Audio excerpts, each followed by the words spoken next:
தாரகாசுரன், சூரபத்மன், சிங்கமுகன் அப்படின்னு சொல்லப்படக்கூடிய 3 அரக்கர்களை இந்த முருகப்பெருமானானவர் இந்த ஸ்கந்த சஷ்டியில சம்ஹாரம் பண்ணியிருக்கார். இதுல சூரபத்மன் ஆணவ மலத்தையும், கிரௌஞ்சன் அப்படின்னு கிரௌஞ்ச மலைக்கு தலைவனாக இருந்த தாரகாசுரன் மாயா மலத்தையும், சிங்கமுகன் கர்ம மலத்தையும் காட்டுறான். இந்த ஆணவம், கண்மம், மாயை இந்த 3ம் எப்ப அழியுதோ அப்பதான் நமக்கு ஞானம் கிடைக்கும் அப்படின்னு சொல்லப்படுது. முருகப்பெருமான் ஞானத்துக்கு தடைகளாக இருக்கக்கூடிய இந்த ஆணவம், கண்மம், மாயை அத்தனையையும் தன்னுடைய வேலினால் தகர்த்தெறிந்து நமக்கு ஞானத்தை கொடுப்பவர் அப்படிங்கிறதுனால ஞானமூர்த்தியாக இருக்க. இந்த முருகப்பெருமானை பத்தி நம்ம பார்த்தோம் அப்படின்னா பரவலாக அவரை தமிழ் கடவுள் அப்படின்னு சொல்லி தமிழர்களுக்கு மட்டுமே உரிய கடவுளாக சொல்லின்னு இருக்கோம். ஆனா நம்ம பலருக்கும் தெரியாத விஷயம் என்ன அப்படின்னா, முருகப்பெருமான் தமிழர்களுக்கே உரித்தான, தமிழர்களுக்கே அருள் செய்யக்கூடிய கடவுளாக இருந்தாலும் அவர் தமிழர்களுக்கு மட்டும் கடவுள் இல்லை, உலகத்துக்கு மொத்தம் அவர்தான் கடவுள் அப்படின்னு. இது எப்படி சாத்தியமாகும் அப்படின்னா, வேத காலம் முதற்கொண்டு சுப்பிரமணியனோட வழிபாடானது இருந்துட்டு வந்திருக்கு. இதுக்கு என்னடா ஆதாரம் அப்படின்னு கேட்டான்னா, வேத காலத்துல அக்னியை வழிபட்டு இருந்தா. இன்னைக்கும் வேதமோதக்கூடிய அந்தணர்கள் வீட்டுல தினமும் அக்னிஹோத்திரம், ஔபாசனம், சமிதாதானம் எல்லாம் பண்ணணும். நம்ம பண்றதில்ல, அது வேற விஷயம். இந்த அக்னிஹோத்திரம், சமிதாதானம் இதுல எல்லாம் என்ன பண்றோம் அப்படின்னா அக்னியை பூஜிக்கிறோம். இச்சேத் ஸ்ரீயமிச்சேத் ஹுதாசனாத் அப்படிங்கிறது சாஸ்திரம்.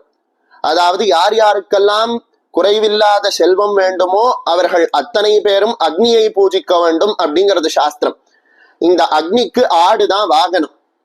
முருகப்பெருமானுக்கும் ஆடு வாகனம். பிரம்மதேவரும் நாரதரும் செய்த வேள்வியிலிருந்து தோன்றிய அசுரத்தனமான ஆட்டை அடக்கி தன்னுடைய வாகனமாக முருகப்பெருமான் மாற்றிக்கொண்டார். இது சூரனை அழிப்பதற்கு முன்னாடி நடந்த விஷயம். அதனால அக்னிக்கும் ஆடுதான் வாகனம், முருகனுக்கும் ஆடுதான் வாகனம். முருகனுக்கு மயில் வாகனம். மயிலை சமஸ்கிருதத்துல சிகி அப்படின்னு சொல்லுவோம். அக்னியை சிகை இருந்தாதான் வழிபடணும்னு சொல்லுவோம். அக்னியோட சிகை அப்படின்னா ஜுவாலைன்னு அர்த்தம். அந்த ஜுவாலையில அக்னி இருக்கிறதாக சொல்றோம். முருகனை சிக்கி அப்படின்னு சொல்லப்படக்கூடிய மயில் மேல இருக்கிறதாக நம்ம சொல்றோம். அக்னி எப்பவும் சிகப்பு நிறத்துல இருக்கக்கூடியவர், முருகப்பெருமானும் செக்கச்சிவேல்னு இருக்கக்கூடியவர் அப்படின்னு சொல்றோம். ஷடானனம் குங்கும ரக்தவர்ணம், குங்குமம் போல நல்லா செக்கச்சவேல்னு நெருப்பு போல தகதகன்னு மின்னக்கூடியவர் அப்படிங்கிறோம். ஷடானனம் குங்கும ரக்தவர்ணம். அக்னியும் சிவப்பு, முருகப்பெருமானும் சிவப்பு. சரி, முருகப்பெருமான் எப்படி தோன்றினார் அப்படின்னு பார்த்தான்னா, சிவபெருமானினுடைய நெற்றிக்கண்ணிலிருந்து தோன்றினார், நெருப்பின் வடிவத்துல தோன்றினார். ஆகையினால அங்கேயும் நெருப்பு தான். இது எல்லாத்துக்கும் மேல உத்தமமான யாகங்கள் செய்யும் பொழுது அக்னியை முதல்ல அழைப்பாங்க வேதியர்கள் எல்லாம். அக்னியை அழைத்த பிறகுதானே யாகம் ஹோமாதிகளை எல்லாம் பண்ண முடியும்.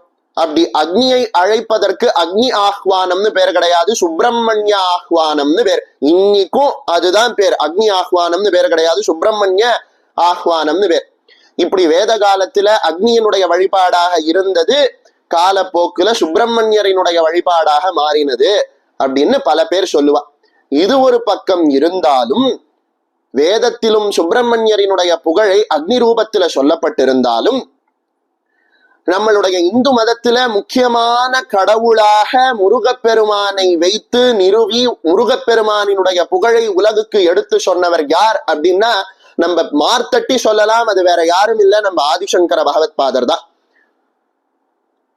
சூரியனை வழிபடக்கூடிய சௌரத்தையும், அம்பிகையை வழிபடக்கூடிய சாக்தத்தையும், சிவனை வழிபடக்கூடிய சைவத்தையும், விஷ்ணுவை வழிபடக்கூடிய வைஷ்ணவத்தையும், கணபதியை வழிபடக்கூடிய காணாபத்தியத்தையும் முக்கியமானதாக அத்தனை பேரும் ஏற்றுக்கொண்டிருந்த அந்த காலத்துல இந்த 5 வழிபாடோட சேர்த்து கௌமாரத்தையும் சேர்த்து முருகனுக்கு ஒரு அங்கீகாரத்தை கொடுத்து ஷண்மதங்கள்ல ஒரு மதமாகவே கௌமாரத்தை நிறுவினவர் யார் அப்படின்னா ஆதிசங்கர பகவத்பாதர்.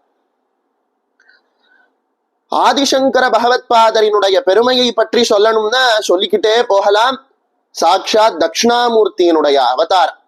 பவயேவ பவாநிதி மே நிதராம் சமஜாயத சேதசி கௌதுகிதா.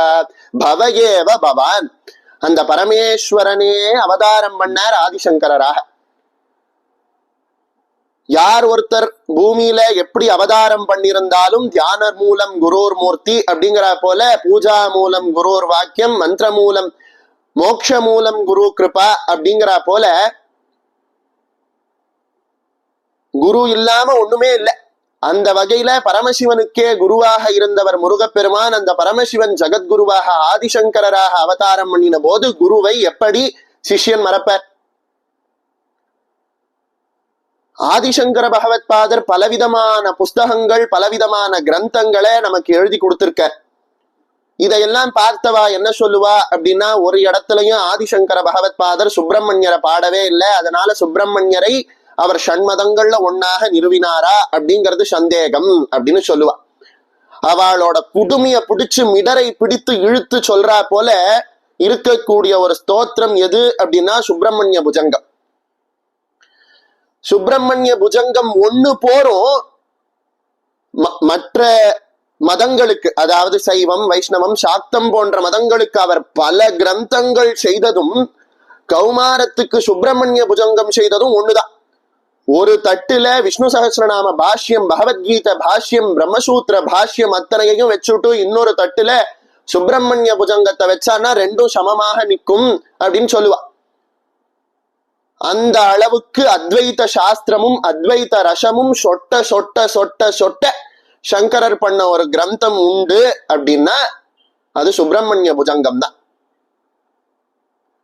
ஆதிசங்கர பகவத் பாதர் பண்ண ஸ்தோத்திரங்கள்லயே ராஜாவாக சௌந்தர்ய லஹரிய சொல்லுவா. ஆனா அந்த சௌந்தர்ய லஹரிய யோசிச்சு பாருங்க, அம்பாளை சங்கரர் வர்ணிக்கிறார்.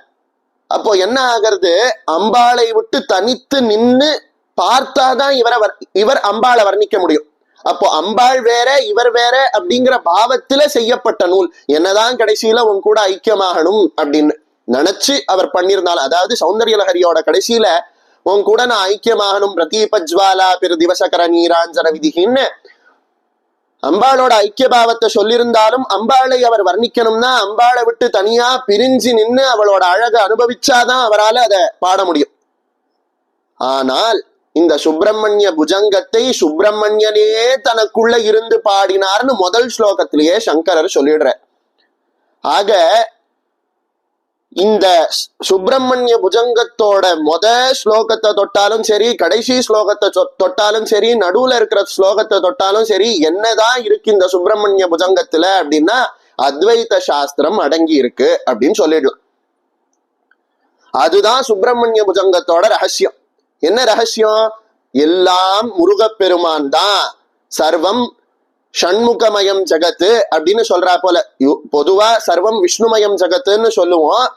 ஆனால் இந்த ஸ்தோத்திரத்துல சங்கரர் என்ன சாதிக்கிறார் அப்படின்னா சர்வம் ஷண்முகமயம் ஜகத்து அப்படிங்கிறா போல அனைத்து உலகத்திலும் பரவி நிறைந்து இருக்கக்கூடிய ஒரே பரம்பொருளை முருகப்பெருமானினுடைய வடிவத்தில் தரிசித்து ஸ்தோத்தரிக்கக்கூடிய அற்புதமான ஸ்தோத்திரமாக நமக்கு சுப்பிரமணிய புஜங்கமானது இருக்கு. இந்த சுப்பிரமணிய புஜங்கத்தோட ஸ்லோகம், முதல் ஸ்லோகத்துல விநாயக பெருமானை அவர் பிரார்த்தனை பண்றார். அதற்கு அடுத்து இருக்கக்கூடிய ஸ்லோகம் சுப்பிரமணிய புஜங்கத்துக்கே ரத்னம் போல இருக்கு. இந்த சுப்பிரமணிய புஜங்கத்தை சங்கர பகவத் பாதர் எங்க பாடினார் அப்படின்னா திருச்செந்தூர்ல பாடினார். ஒரு குழந்தைக்கு திடீர்னு அடிபட்ட உடனே அந்த குழந்தை என்ன சொல்லும்? அம்மான்னு அழும். குழந்தைய விடுங்க, இப்போ நமக்கு அடிபட்டாலும் முதல்ல என்ன சொல்றோம்? அம்மான்னு சொல்றோம்.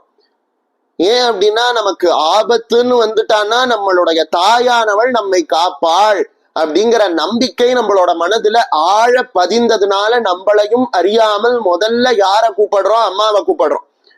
அந்த வகையில ஆதிசங்கர பகவத் பாதருக்கு ஒருத்தர் சூன்யம் வச்சுட்டாளாம், ஒருத்தர் அபிச்சாரம் பண்ணிட்டாளாம்.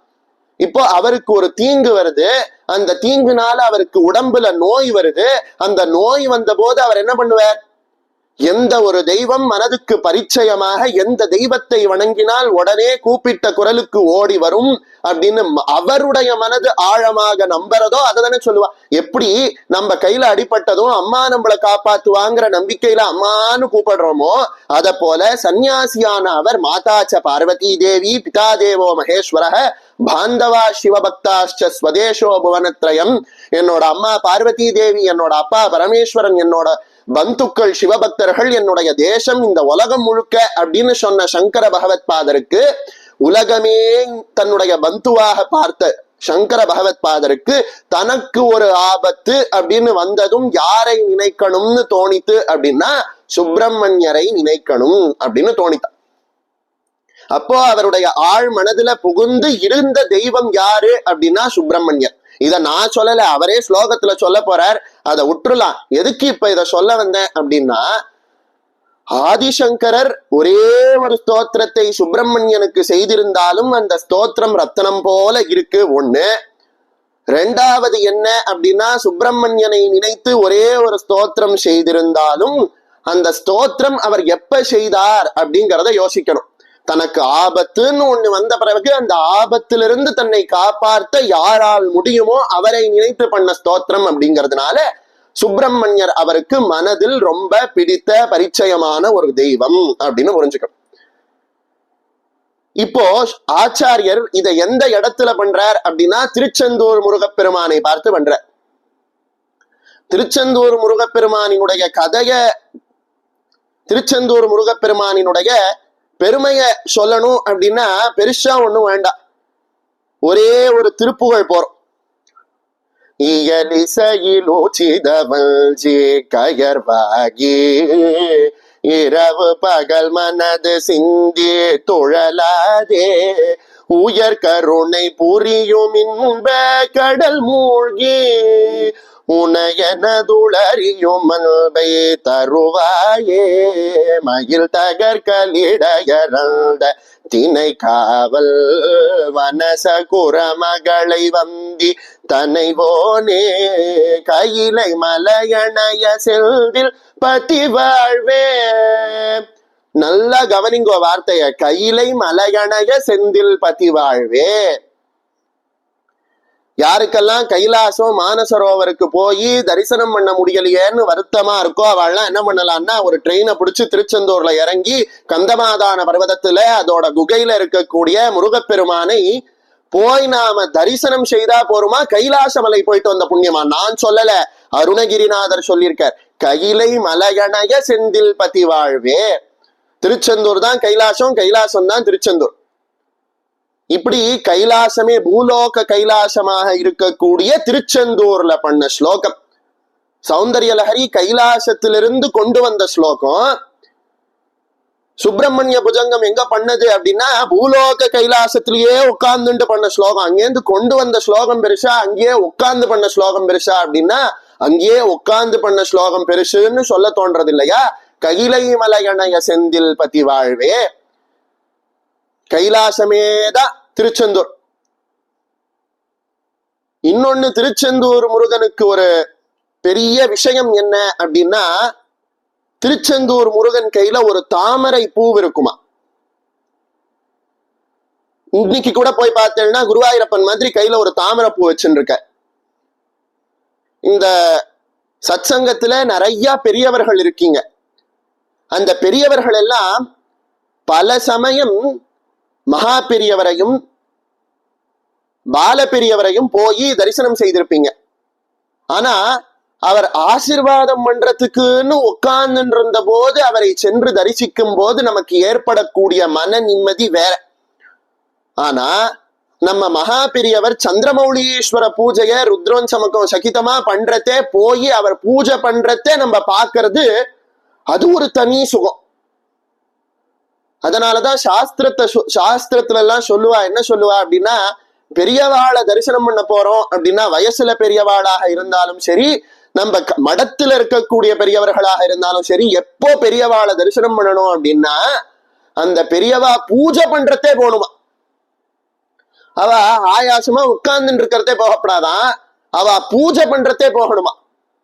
ஏன்னா அப்போ நம்ம போனோம்னா குருவோட அருளும் கிடைச்சுடுறது, சுவாமியோட அருளும் கிடைச்சுடுறது. ஒரே கல்லுல 2 மாங்காய் அடிச்சிடலாம்.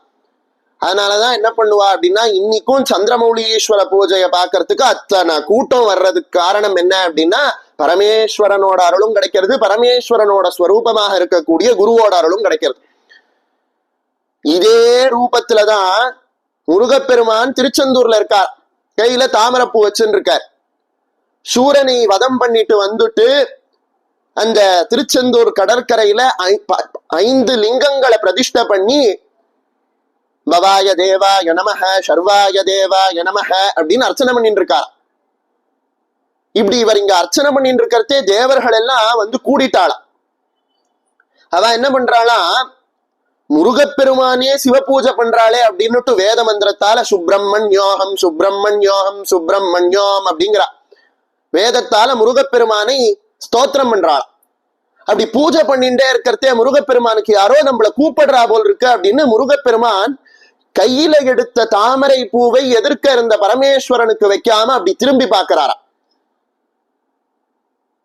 அதாவது பூஜை செய்யும் பொழுது மனது சஞ்சலப்படாம பூஜை செய்யணும். பக்கத்துல ஒரு பெரிய பாம் வெடிச்சா கூட தெரியாம பூஜை பண்ணணும்.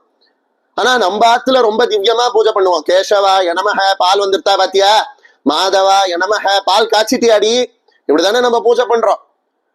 நம்ம பண்ற பூஜை வேற. ஆனா உலகத்துக்கே குருவாக இருக்கக்கூடிய முருகப்பெருமான் பூஜை பண்றத என்ன பண்ணுவார், சிவபெருமானை நினைத்து தியானத்துல சமாதியில என்ன பூஜை பண்ணணும். ஆனா பூஜை பண்றதே யாரோ நம்மள கூப்பிடுறாளேன்னு எதற்கு திரும்பி பார்த்தார் அப்படின்னா, பூஜை தன்னை மறந்து பூஜை செய்யக்கூடிய நிலையிலும் தன்னுடைய பக்தனை கைவிடாத தெய்வமாக திருச்செந்தூர் முருகப்பெருமான் இருக்கார். அதாவது ஒருத்தர் சுயநினைவோட இருக்கிறதான் நமக்கு அனுகிரகம் பண்ண முடியும். சுயநினைவு இல்லாத போது கூட ஒருத்தர் அனுகிரகம் பண்றார் அப்படின்னா, சமாதி நிலையில இருக்கும் போது பூஜை பண்ணும் போது கூட ஒருத்தர் அனுகிரகம் பண்றாருன்னா அது முருகப்பெருமான் தான், திருச்செந்தூர் முருகப்பெருமான் தான். இப்ப நான் சொன்ன கதைக்கு என்ன ஆதாரம்னா அவர் கையில இருக்கக்கூடிய தாமரை பூ தான். இப்படி திருச்செந்தூர் முருகப்பெருமான் பெருமையை சொல்லணும் அப்படின்னா ஒரு நாள் போதாது, ஒரு யுகம் போதாது, ஒரு கல்பம் கூட போராது. அந்த அளவுக்கு மகிமை வாய்ந்த கையிலை மலையணைய செந்தில் பதி வாழ்வேன்னு அருணகிரிநாதர் சொன்னா போல, கையிலையே செந்தில், செந்திலே கையிலைங்கிறா போல கந்தமாதான பர்வதத்துல கந்த பெருமான் ரொம்ப அழகாக காட்சி கொடுக்கிற. ஆதிசங்கர பகவத் பாதர் எதிரிகள் செய்த அபிச்சாரத்தினால உடம்புல இருக்கக்கூடிய நோய் தாழாமல் அந்த முருகப்பெருமானே கதி அப்படின்னு அவரோட வாசல்ல வந்து நிக்கிற. வாசல்ல வந்து நின்னவர் முதல் ஸ்லோகம் புஜங்கத்துல என்ன பாடுறார், சுப்பிரமணிய புஜங்கத்துல அப்படின்னா, ந ஜானாமி சப்தம் ந ஜானாமி சார்த்தம் ந ஜானாமி பத்யம் ந ஜானாமி கத்யம். என்ன சொல்றார், ஜகத்குருவாக இருக்கக்கூடிய பகவத் பாதர் என்ன சொல்றார், நஜானாமி சப்தம், எனக்கு சப்தம்னா என்னன்னு தெரியாது. இங்க சப்தம்னா ஓசைன்னு கிடையாது, ஓசை வடிவாகவே இந்த உலகத்தில் உயிர் வாழக்கூடிய வேதத்தை குறிக்கிறது இந்த சப்தம் அப்படிங்கிற வார்த்தை. ஒரு காலத்துல வேதத்தை எழுதி வைக்க மாட்டா, குரு சொல்லுவா, அதை கேட்டு அந்த சிஷ்யன் திரும்பி திரும்பி சொல்லி அதை மனப்பாடம் பண்ணி தன்னோட சிஷ்யனுக்கு சொல்லுவா. இப்படி காதால கேட்டு கேட்டே அடுத்த தலைமுறைக்கு கடத்தப்பட்டது வேதம். காதால கேட்பதற்கு ஸ்ருணு அப்படின்னு பேர், அதாவது கேட்பது அப்படின்னு பேர். இப்படி கேட்டு கேட்டே அடுத்த சந்ததிக்கு போனதுனால வேதத்துக்கு ஸ்ருதி அப்படின்னு பேர்.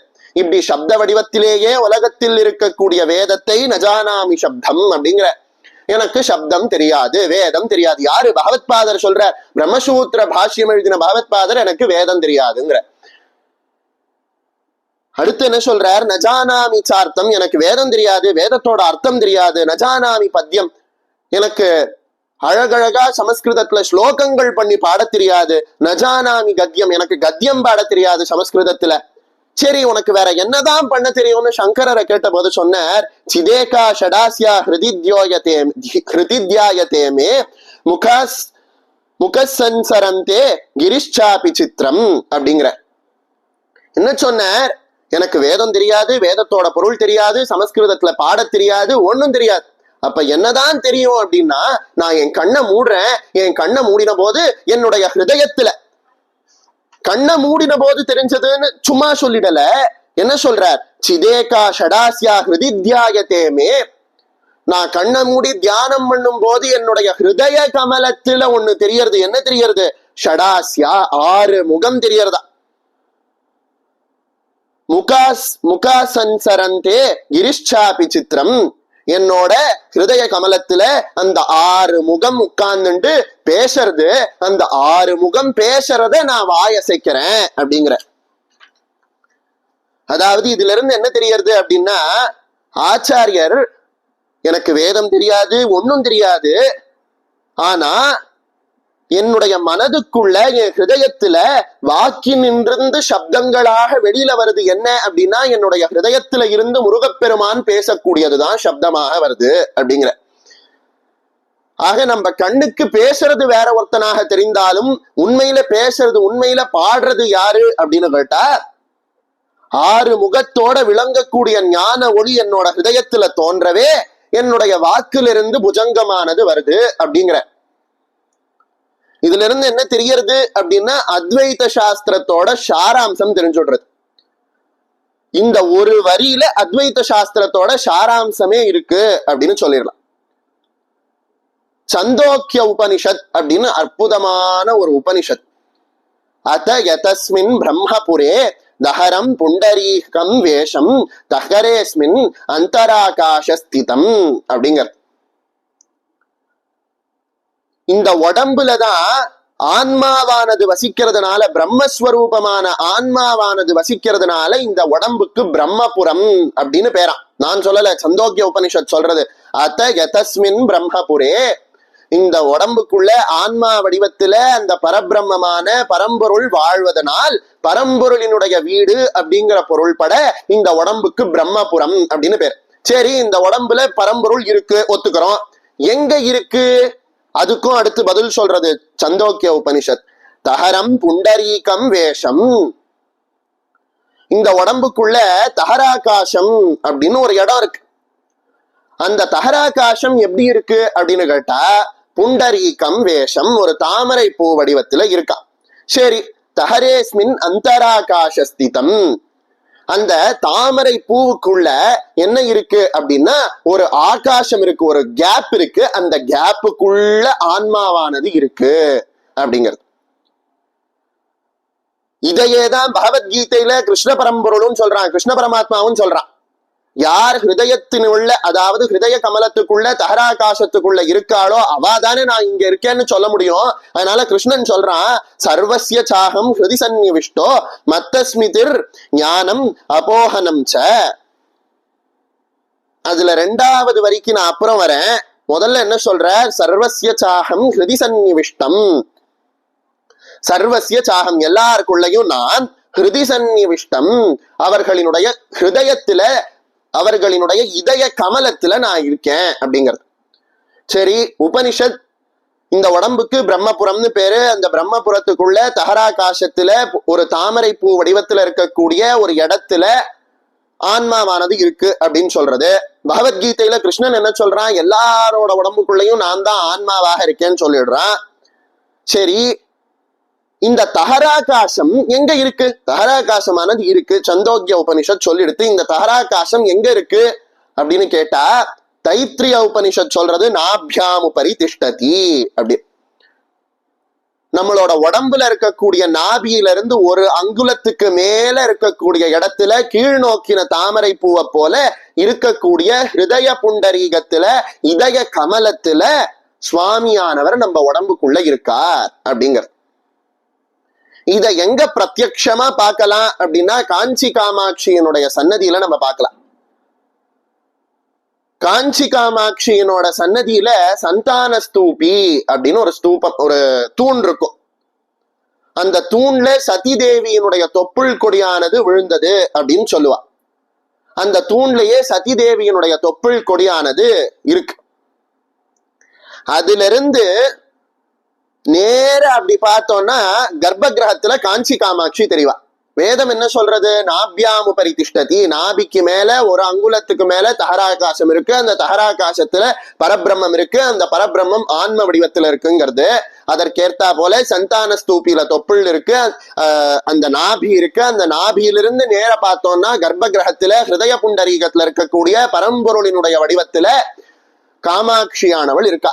ஓட்யான பீட்ட நிலையா பிந்து மண்டல வாசினி, ஓட்யான பீட்டம்னு சொல்லப்படக்கூடிய காஞ்சிபுரத்துல பரபிரம்மஸ்வரூபிணியாக ஹிருதய புண்டரீகத்துல ஆன்மா எப்படி இருக்கோ அதை போல காட்சி கொடுக்கிறாள் அப்படிங்கிற.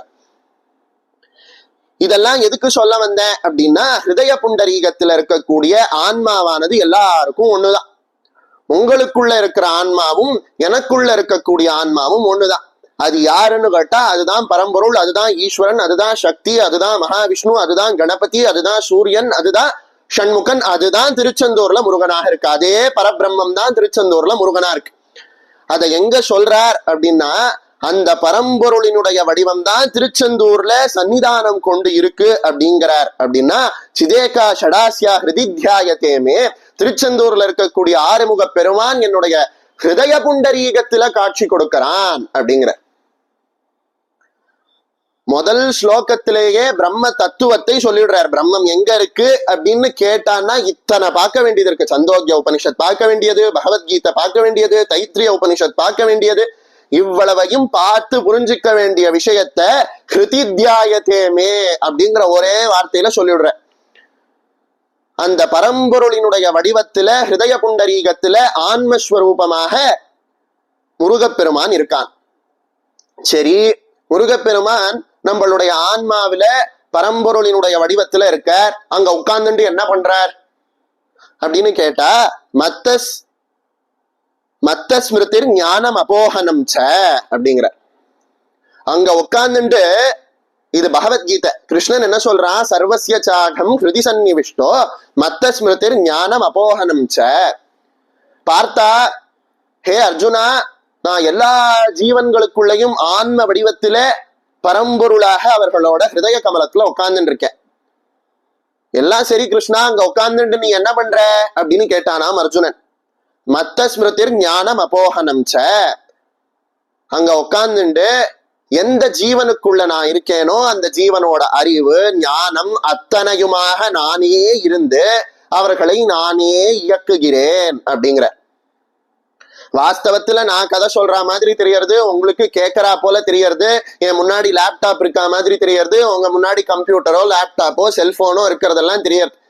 இதெல்லாம் என்னது அப்படின்னா மத்த ஸ்மிருதிர் ஞானம் அபோகனம் ச. இது எல்லாத்துக்குள்ளையும் பகவான் உட்கார்ந்துட்டு இதோட வேலைய அதுகள் பண்றா போல தான் பண்ணிட்டு இருக்கான். எனக்குள்ள இருந்து கதை சொல்றதும் யாருன்னா அந்த பகவான் தான். உங்களுக்குள்ள இருந்து கதையை கேட்பதுன்னா யாருன்னா அதுவும் அந்த பகவான் தான். நம்ம கையில இருக்கக்கூடிய லேப்டாப் ஆகவும் செல்லாகவும் கம்ப்யூட்டராகவும் போனாகவும் இருக்கிறது யாருன்னா அதுவும் பகவான் தான். சரி, இத்தனையுமாக இருக்கக்கூடிய பகவான் அத்தனைக்குள்ளையும் அந்தர்யாமியாக இருந்து அதுகள் செய்ய வேண்டிய வேலையை தானே பண்ணிட்டு இருக்கான். இததான் சொல்றார். என்ன சொல்றார் அப்படின்னா, சிதேகா ஷடாஸ்யா ஹிருதித்யாயதேமே, என்னோட ஹிருதய புண்டரீகத்துல முருகப்பெருமானை நான் தியானம் பண்றேன். முகசன்சரந்தே கிரிஷ்சாபி சித்திரம், என்னோட வாக்குல இருந்து அற்புதமாக வார்த்தைகள் வருது அப்படிங்கிற. இப்போ சங்கர பகவத் பாதருக்குள்ள இருந்து பாடினது யாரு அப்படின்னா அந்த பரம்பொருளே பாடினது அப்படிங்கிறார். அந்த பரம்பொருள் தான் உலக நாடகத்தை நடத்துகிறார் அப்படிங்கிற அத்வைத்தத்தினுடைய முதல் ரகசியத்தை முதல்ல சொல்லிடுற. எல்லாருக்குள்ளையும் ஆன்ம வடிவத்துல பரம்பொருள் தான் இருக்க. அந்த வகையில பார்த்தோம்னா உங்களுக்கும் எனக்கும் வித்தியாசம் கிடையாது, அத்தனையும் பிரம்மம் தான். அந்த பிரம்மம் தான் ஷண்முகனுடைய வடிவத்துல என் மனசுல உட்கார்ந்துட்டு இருக்கு. அந்த ஷண்முகன் தான் எனக்குள்ள இருந்து இத்தனையும் பண்ணிட்டு இருக்கார் அப்படின்னு. இதெல்லாம் கேட்க நன்னா இருக்கு. உண்மையில இப்படி எல்லாம் நடக்குமா? ஒவ்வொருத்தருக்குள்ளையும் முருகப்பெருமானே உட்கார்ந்து இத்தனை வேலையும் அவர் பண்ணுவாரா? அவருக்கு வேற வேலை இல்லையா அப்படின்னு கேட்டா அற்புதமான ஒரு வரலாறு நம்ம சொல்லலாம். திருச்செந்தூர்ல வயதான ஒருத்தர் இருந்தார். அவருக்கு பிறந்ததுல இருந்து படிப்பே ஏறல. போய் குருகுலத்துல சேர்த்து விட்டா, குருகுலத்துல சேர்ந்தவர் படிக்காம என்ன பண்றாருன்னா முருகப்பெருமானை நினைத்து பக்தியில அப்படியே திளைக்கிறார். சரி, இவர் உருப்படுறதுக்கு வழியே இல்லையே அப்படிங்கும் போது என்ன பண்ணா அப்படின்னா இவரை திருச்செந்தூர் முருகப்பெருமானினுடைய சன்னிதானத்துல மடப்பள்ளியில பிரசாதம் தயாரிக்கக்கூடிய ஒரு உயர்ந்த பொறுப்புல நியமிச்சாளாம். இவர் என்ன பண்ணார், அங்க மடப்பள்ளியில பிரசாதம் தயாரிக்கும் போது பிரசாதத்தை அடுப்புல வச்சுட்டு இவர் தியானத்துல உட்காந்துட்டு முருகப்பெருமான தரிசனம் பண்ணிட்டு இருக்கார் ஹிருதயத்துக்குள்ள. சீரான கோல கால நவமணி மாலாபிஷேக பாரவே கோவித தேவாதி தேவர் சேவை செய்யும் முக மலராரும் சீராடு வீரமாது மருவிய ஈராறு தோளும் நீளும் வரியளி சீராக மோதும் நீப்ப பரிமள இருதாளும் ஆராத காதல் வேடர் மடமகள் ஜி மூதலோர் வலாரி மடமகள் ஆதார பூதமாக வலமிட முறை வாழ்வும் ஆராயு நீதி வேலும் மயிலும் ஞானாபிராமதாப வடிவமும் ஆபாதனேனு நாளும் நினைவது பெற வேணும் ஆபாதனேனு நாளும் நினைவது பெற வேணும். சீரான கோல கால நவமணி மாலாபிஷேக பார வெகுவித. அப்படி வரிசையா 6 முகங்களும் 6 முகங்களுக்கு மேல அழகழகா 6 கிரீடம் வரிசையா இருக்கா. அந்த 6 முகங்களையும் மூவிரு முகங்கள் போற்றி முகம் பொழி கருணை போற்றின்னு கச்சியப்ப சிவாச்சாரியர் சொன்னது போல தேவர்கள் சுத்தி நின்று சேவை பண்ணிட்டே இருக்காளாம், வணங்கிட்டே இருக்காளாம். மாலாபிஷேக பார வெகுவித தேவாதி தேவர் சேவை செய்யும் முக மலராரும். 6 முகத்தையும் தேவர்கள் சேவை பண்ணிட்டே இருக்காளாம். சீராடு வீரமாது மருவிய ஈராறு தோளும் நீளும் வரியடி. 12 கை, அந்த 12 கையில 11 ருத்ரர்கள், ஏகாதச ருத்ரர்கள்னு சொல்றோமே, ருத்ரர்கள் 11 பேரு. அந்த 11 ருத்ரர்களையும் 11 ஆயுதங்களாக வச்சுண்டு 12வது கையில அந்த அம்பிகையே வேலாக வச்சுட்டு இருக்காராம். 11 ருத்ரர்களையும் ஆதிசக்தியையும் கையில ஆயுதமா வச்சுட்டு இருக்காராம். சீராக மோதும் நீப்ப பரிமள இருதாளும். அவருடைய திருப்பாத கமலங்கள்ல எப்பொழுதும் வண்டுகள் ரீங்காரம் செய்வது போல வேதங்கள் ரீங்காரம் செய்து கொண்டே இருக்கான். பவன், சர்வன், ஈசானன் அப்படின்னு சொல்லப்படக்கூடிய 11 ருத்ரர்களும் அவனோட கையில ஆயுதமாக இருக்க, ஆதிசக்தியானவள் அவனுடைய கையில வேலாக இருக்க, அவன் வேதங்கள் அனைத்தும் அவனுடைய பாதங்கள்ல சலங்கையாக மாறிவிட, ஒரு பக்கத்துல ஆராத காதல் வேடர் மடமகளும் அப்படிங்கிறா போல வேடர் குலத்துல பிறந்த வள்ளியும், இன்னொரு பக்கத்துல தேவர்கள் குலத்துல பிறந்த தேவானை பிராட்டியும் இருக்க, ஆராயும் நீதி வேலும் மயிலும். முருகப்பெருமானினுடைய வேலானது நம்ம போய் பிரார்த்தனை வச்சா அந்த பிரார்த்தனை நீதியானதான் ஆராய்ஞ்சுதான் கொடுக்குமா. ஆராயும் நீதி வேலும் மயிலும். என்னோட எதிரிய கொன்னுடு அப்படின்னா உடனே வேல் போய் கொன்னுட்டு வராதான். அவனை கொல்வது நீதியா தர்மமா அப்படின்னு பார்த்துதான் கொல்லுமா. இப்படி ஒரு அர்த்தம். 2வது அர்த்தம் என்னன்னா, முருகாசரணம் முருகாசரணம் அவனோட பாதத்துல அப்படி விழுந்திருக்க கூடியவர்களுக்கு ஏதாவது தீங்கு அப்படின்னா கொஞ்சம் கூட ஆராய்ச்சி பண்ணாம போய் தாக்கிட்டு வந்துருமா. ஆராயும் நீதி வேலும் மயிலும். ஒரு க்ஷணம் கூட தாமதிக்காம நீதியை வழங்கக்கூடிய வேல் அத கையில வச்சுட்டு இருக்காராம். இப்படி அற்புதமாக சண்முகமூர்த்தியை தன்னோட மனதுல தியானம் பண்ணிட்டு இருக்காராம் அவர். அதுக்குள்ள அங்க அந்த சாதம் தீஞ்சு போயிடுது. இங்க முருகப்பெருமானுக்கு பூஜை நடந்துட்டு இருக்கு. பூஜையில நிவேதனம் பண்ணணும். நிவேதனம் எங்க அப்படின்னு சன்னதியில இருந்து பட்டர் கத்துறார். கோவிலோட சிப்பந்திகள் எல்லாம் மடப்பள்ளியில வந்து பார்த்தா சாதம் தீஞ்சு போயிருக்கு. இந்த மனுஷன் ஒரு ஓரமா உட்கார்ந்துட்டு தியானம் பண்ணிட்டு இருக்கார். அவரை வெளியில கூட்டின்னு வந்து அடிச்சு உதைச்சு நைய புடைச்சு கோயில்ல இருந்து வெளில துரத்திட்டாளாம். உன்னால இன்னைக்கு கோயில்ல பூஜையே நடக்கல, நீ அதனால இனிமே கோவில்லயே இருக்காத, ஓடிப்போ அப்படிங்கிறா. அவர் ஓன்னு அழறார் கோவில் வாசல்ல. முருகா, நான் என்ன பாவம் பண்ணேன், உன்னை நினைச்சு உன்னை தியானம் பண்ணதுக்கு எனக்கு இந்த அளவுக்கு ஒரு அவமானமா அப்படின்னு அழற.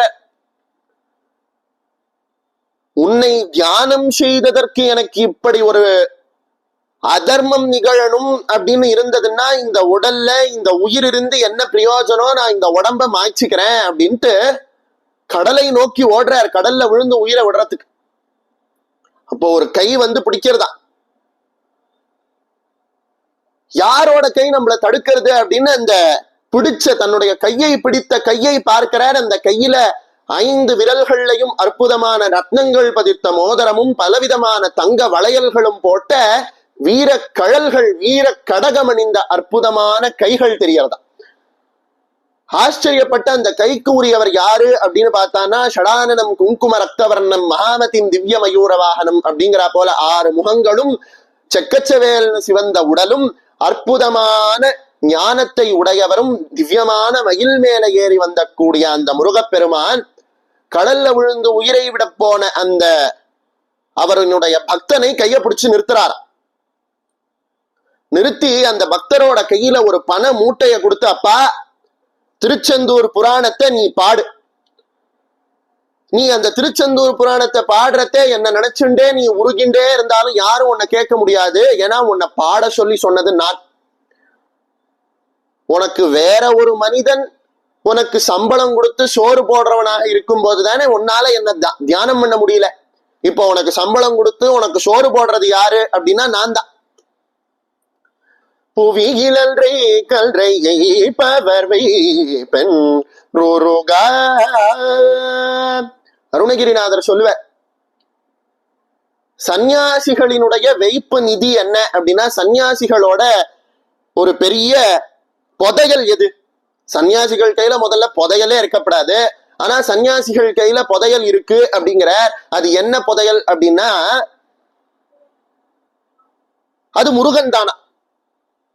புவியில் அன்றைக்கு அன்றைக்கு எய்ப்பவர் வெய்ப்பென்று உருகா. சன்னியாசிகள்லாம் அந்த காலத்துல என்ன பண்ணுவான்னா, பவதி பிக்ஷாம் தேகின்னு பிக்ஷை எடுத்துட்டு வருவாளாம். அதை அன்னைக்கு சாப்பிட்டுட்டு மறுநாளைக்குன்னு ஒண்ணுத்தையும் வச்சுக்காம நாளை பொழுத நாராயணன் பார்த்துப்பான்னு பகவானை சரணாகதி பண்ணியே வாழக்கூடியவர்கள் சன்னியாசிகள், முனிவர்கள், யோகிகள். இப்படி தனக்குன்னு ஒண்ணும் வச்சுக்காம வாழறாளே, ஒரு பிடி அரிசியை கூட மறுநாளைக்கு அவ எடுத்து வைக்கிறது இல்லையே.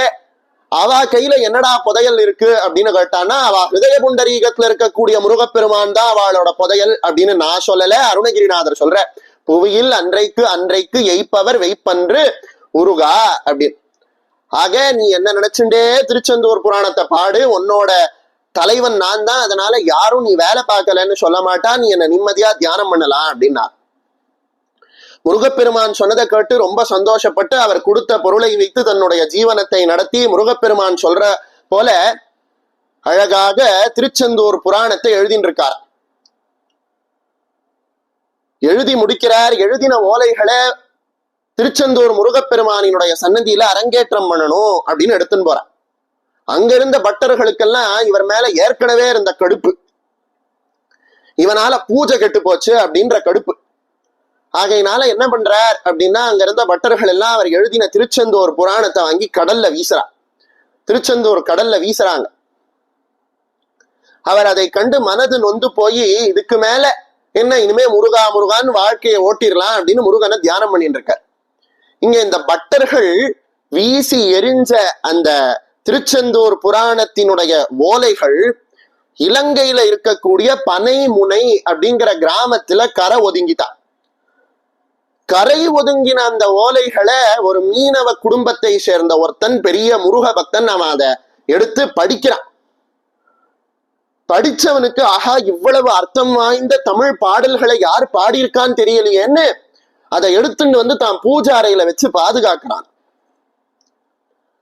அப்படி அவன் பாதுகாக்கக்கூடிய அந்த வேளையில அந்த ஊர் முழுக்க ஒரு விஷ நோய் பரவித்தான். ஆனா இந்த மீனவன் ஒருத்தன் இந்த திருச்செந்தூர் புராணத்தினுடைய ஓலைகளை பூஜை அறையில வச்சு பூஜை பண்றான் இல்லையா, அவன் வீடு மட்டும் இல்ல, அவன் வீடு இருந்த தெருவிலேயே யாருக்கும் ஜுரம் வரலையா, ஆனா ஊர் முழுக்க ஜுரம் வந்துதான். அவன் என்னடா இது, நம்ம தெருவுல மட்டும் ஜுரம் வரலையே, எல்லாருக்கும் ஜுரம் வருதே அப்படின்னு யோசிச்சுட்டு இருக்கும் போது முருகப்பெருமான் அசிரீரியாக சொன்னாராம், திருச்செந்தூர்ல வென்றிமலை கவிராயர்னு என்னுடைய பக்தன் இருக்கார். அந்த பக்தன் அழகாக எழுதின நூல் தான் இந்த திருச்செந்தூர் புராணம். அந்த புராணங்கள்ல மந்திர சாஸ்திரங்கள் மறைந்து இருக்கிறதுனால அந்த மந்திர காற்று பட்டு உங்க யாருக்கும் நோய் வரல. அவ்வளவு உயர்ந்த நூல் இந்த திருச்செந்தூர் புராணம். அதை அவனுக்குள்ள இருந்து நானே பாட வச்சிருக்கேன். அதனால இத தலைமையில வச்சு பூஜை பண்ணணும். இதை எடுத்துட்டு திருச்செந்தூர் கோயிலுக்கு போய் அரங்கேற்றம் பண்ணுங்கன்னு அசிரியா சொன்னார். இதுல இருந்து என்ன தெரிகிறது? வென்றிமலை கவிராயருக்கு பாட தெரியாது, எழுத தெரியாது, ஒன்னும் தெரியாது. முருகா முருகான்னு மட்டும்தான் சொல்ல தெரியும். குருகுலத்துக்கு போனார், அவரால பாடம் படிக்க முடியல, பாடம் மண்டையில ஏறல. சமைக்கலான்னு வந்தா சமையல் வேலையும் ஒழுங்கா பார்க்க முடியல. அப்படி இருந்த ஒருத்தரை முருகப்பெருமான் மந்திர சாஸ்திரங்கள் அடக்கிய திருச்செந்தூர் புராணத்தை பாட வச்சிருக்கார். அப்ப பாடினது வென்றிமலை கவிராயரா முருகப்பெருமானா அப்படின்னா, முருகப்பெருமான் வென்றிமலை கவிராயராக இருந்து பாடினது திருச்செந்தூர் புராணம். அதை தான் இங்க ஆதிசங்கரர் சொல்றார், நஜானாமி சப்தம் நஜானாமி பத்யம் அப்படின்னு. எனக்கு சப்தம் தெரியாது, எனக்கு பதம் தெரியாது, அர்த்தம் தெரியாது, ஒன்னும் தெரியாது. ஆனா மூவிரு முகங்கள் போற்றி முகம் பொழி கருணை போற்றிங்கிறா போல அந்த 6 முகங்களும் அந்த 6 முகங்கள் பொழியக்கூடிய கருணையும் என்னுடைய ஹிருதயத்துல இருக்கிறதுனால அந்த பகவானை நான் பாடுகிறேன் அப்படிங்கிற. இதுல இருந்து என்ன தெரியறது அப்படின்னா, நம்ம எல்லா மனசுலயும் அந்த பகவான் தான் உட்கார்ந்துட்டு இருக்கான் ஆன்மாவாக. ஆனா அது நமக்கு தெரியல. மமமாயா துராத்தியா அப்படின்னு கிருஷ்ண பரமாத்மா பகவத்கீதையில சொன்னது போல மாயை அப்படிங்கிற திரை நம்ம கண்ணை மறைச்சிருக்கு. அதனால நம்ம ஆன்மால இருக்கக்கூடிய அந்த முருகப்பெருமான தரிசனம் பண்ண முடியல. ஆனால் அந்த முருகப்பெருமான் நம்ம ஆன்மால உட்கார்ந்துட்டே அத்தனையும் பண்றார். நமக்கு ஒன்னும் தெரியணும்னு அவசியம் இல்லை. ஆனா அவரே எல்லாத்தையும் பண்ணிட்டு இருக்க. இத அழகா அத்வைத சாஸ்திரத்தோட சாராம்சத்தை முதல் பாடல்ல சொல்லிடுற. சரி, முருகப்பெருமானினுடைய அருளால கவி பாடுறார் சங்கரர். முருகப்பெருமானினுடைய அருளால நமக்கு கண்ணு தெரியறது, காது கேட்கறது, வாய் பேசுறது, மூக்கு முகர்றது, உயிர் வாழ்ந்துட்டு இருக்கு. இவ்வளவையும் அவன் கொடுத்தானே, இதை வச்சுட்டு என்ன பண்ணணும்? அவன் ஆன்மாவாக உள்ள செயல்படுறதுனால தானே. சந்தோக்கிய உபனிஷத்துல அழகான ஒரு கதை. 5 புலன்களுக்கும் சண்டை வந்துதான். கண்ணு சொல்லித்தான், நான் இருக்கிறதுனாலதான் உயிர் வாழறது. உடம்புல இருக்கக்கூடிய எந்த உறுப்புக்கு ஹானி வந்தாலும் துன்பம் வந்தாலும் நான் தான் அழறேன், அதனால நான் தான் சிறந்தவன்னு தான். அத காது ஒத்துக்கல, மூக்கு ஒத்துக்கல, நாக்கு ஒத்துக்கல, தொடு உணர்ச்சி ஒத்துக்கல, எதுவும் ஒத்துக்கல. கண்ணு சொல்லித்தான், அப்ப நான் உடம்ப விட்டு ஒரு வருஷம் போயிட்டு வரேன், நான் இல்லாம உடம்பு கெட்டு போயிடும் பார் அப்படின்னு கண்ணு விலகித்தான். 1 வருஷம் கழிச்சு திரும்பி கண்ணு வந்தது. உடம்பு உடம்பாவே இருந்தது. கண்ணு தெரியாம அந்த மனுஷன் தடவி தடவி வாழ கத்துண்டான். அடுத்து காது சொல்லித்தான், என்னாலதான் அனைத்தையும் கேட்கறான், நான் இல்லைன்னா மனுஷனால இருக்க முடியாதுன்னு காது பேச்சான். 1 வருஷம் கழிச்சு வந்தது. அவன் காது கேட்கலனாலும் செய்கையினால காமிச்சு உயிர் வாழறான். இப்படியே ஒரு உறுப்பும் ஒரு புலன்களும் மனிதனோட உடம்ப ஒரு வருஷம் விலகி இருந்துதான். இத மனசுக்குள்ள நம்ம ஹிருதய புண்டரீகத்துல இருக்கக்கூடிய ஆன்மாவானது பாக்குறது. இது அத்தனையும் சண்டை போட்டு முடிச்சு யார் உடம்ப விட்டு வெளியில போன பிறகும் உடம்பு ஒண்ணும் ஆகாம உயிரோட நன்னா இருக்கே அப்படின்னு அத்தனை புலன்களும் யோசிக்க கூடிய சமயத்துல ஹிருதய புண்டரீகத்துல இருக்கக்கூடிய ஆன்மா சொல்லித்தான், நான் 1 வருஷம் விலகி இருந்துட்டு வரேன், அப்ப நீங்க எல்லாம் எப்படி இருக்கேன்னு பாக்கலான்னுட்டு அந்த ஆன்மா 1 வருஷம் விலகி போச்சான். 1 வருஷம் திரும்பி அந்த ஆன்மா வந்த போது உடம்பே இல்ல, உடம்பே மக்கி போயிடுது. இதுல இருந்து என்ன தெரியறது? அந்த உயிர், அந்த ஆன்மா தான் இந்த உடம்ப தாங்கிறது. அந்த ஆன்மா தான் அந்த பரம்பொருளாலதான் கண்ணு தெரியறது, காது கேட்கறது, நாக்கு பேசுறது, அத்தனையும் அந்த பகவானோட அருளாலதான் நடக்கிறது. நஜானாமி கத்தியம் நஜானாமி பத்தியம். எனக்கு ஒன்னும் தெரியாது, நம்மளோட இந்த ஜீவாத்மாவுக்கு ஒன்னும் தெரியாது. யாருக்கு எல்லாம் தெரிஞ்சு யார் இந்த உலக நாடகத்தை நடத்துறான்னா முருகப்பெருமான். சரி, அவன் கொடுத்தானே இந்த காது, அவன் கொடுத்தானே இந்த கண்ணு, அவன் கொடுத்தானே இந்த மூக்கு, இதை வச்சுட்டு என்ன பண்ணணும் அப்படின்னு கேட்டா, கைவாய் கதிர்வேல் முருகன் கழல் பெற்றுய்வாய் மனநே ஒழிவாய் ஒழிவாய். கந்தர் அனுபூதியில சொல்ற, கைவாய் கதிர்வேல் முருகன் கழல் பெற்று, இந்த கையாலையும் வாயாலையும் என்ன பண்ணணும் அப்படின்னா முருகப் பெருமானினுடைய பாதங்களை பிடிச்சுக்கணுமா.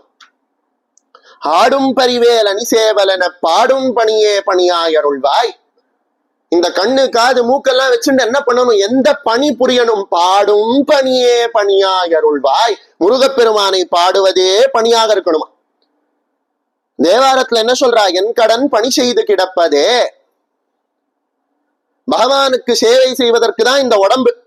அவன் இந்த உடம்பை இதுக்குள்ள இருந்து எதுக்கு இயக்கிறான்? அவனுக்கு சேவை பண்ணதான். என் கடன் பணி செய்து கிடப்பதே. திருமூலர் சொன்ன, என்னை நன்றாக படைத்தான், அவனை நன்றாக பாடுமாறேன். நம்மளை படைத்ததே அவனை பாடுறதுக்கும் அவனை பூஜிப்பதற்கும் அவனை நினைக்கிறதுக்கும் தான். இத சங்கரர் எங்க சொல்றார்? இந்த உடம்ப அந்த முருகப்பெருமான் தான் கொடுக்கறான். அந்த முருகப்பெருமான் இந்த உடலை எதுக்கு கொடுத்தான் அப்படின்னு கேட்ட போது சங்கரர் என்ன சொல்றார்?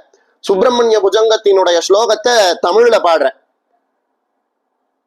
கண்கள் முருகன் தன்னை காண, காதுகள் புகழை கேட்கட்டும், பண்ணை வாயில் காக்கட்டும், பாதத்தை கரமும் பற்றட்டும், எஞ்சானுடலும் குற்றேவல் எல்லாம் செய்து வாழட்டும், கண்ணா முருகை புலன்கள் எல்லாம் கலந்து மகிழ்ந்து குலவட்டும்.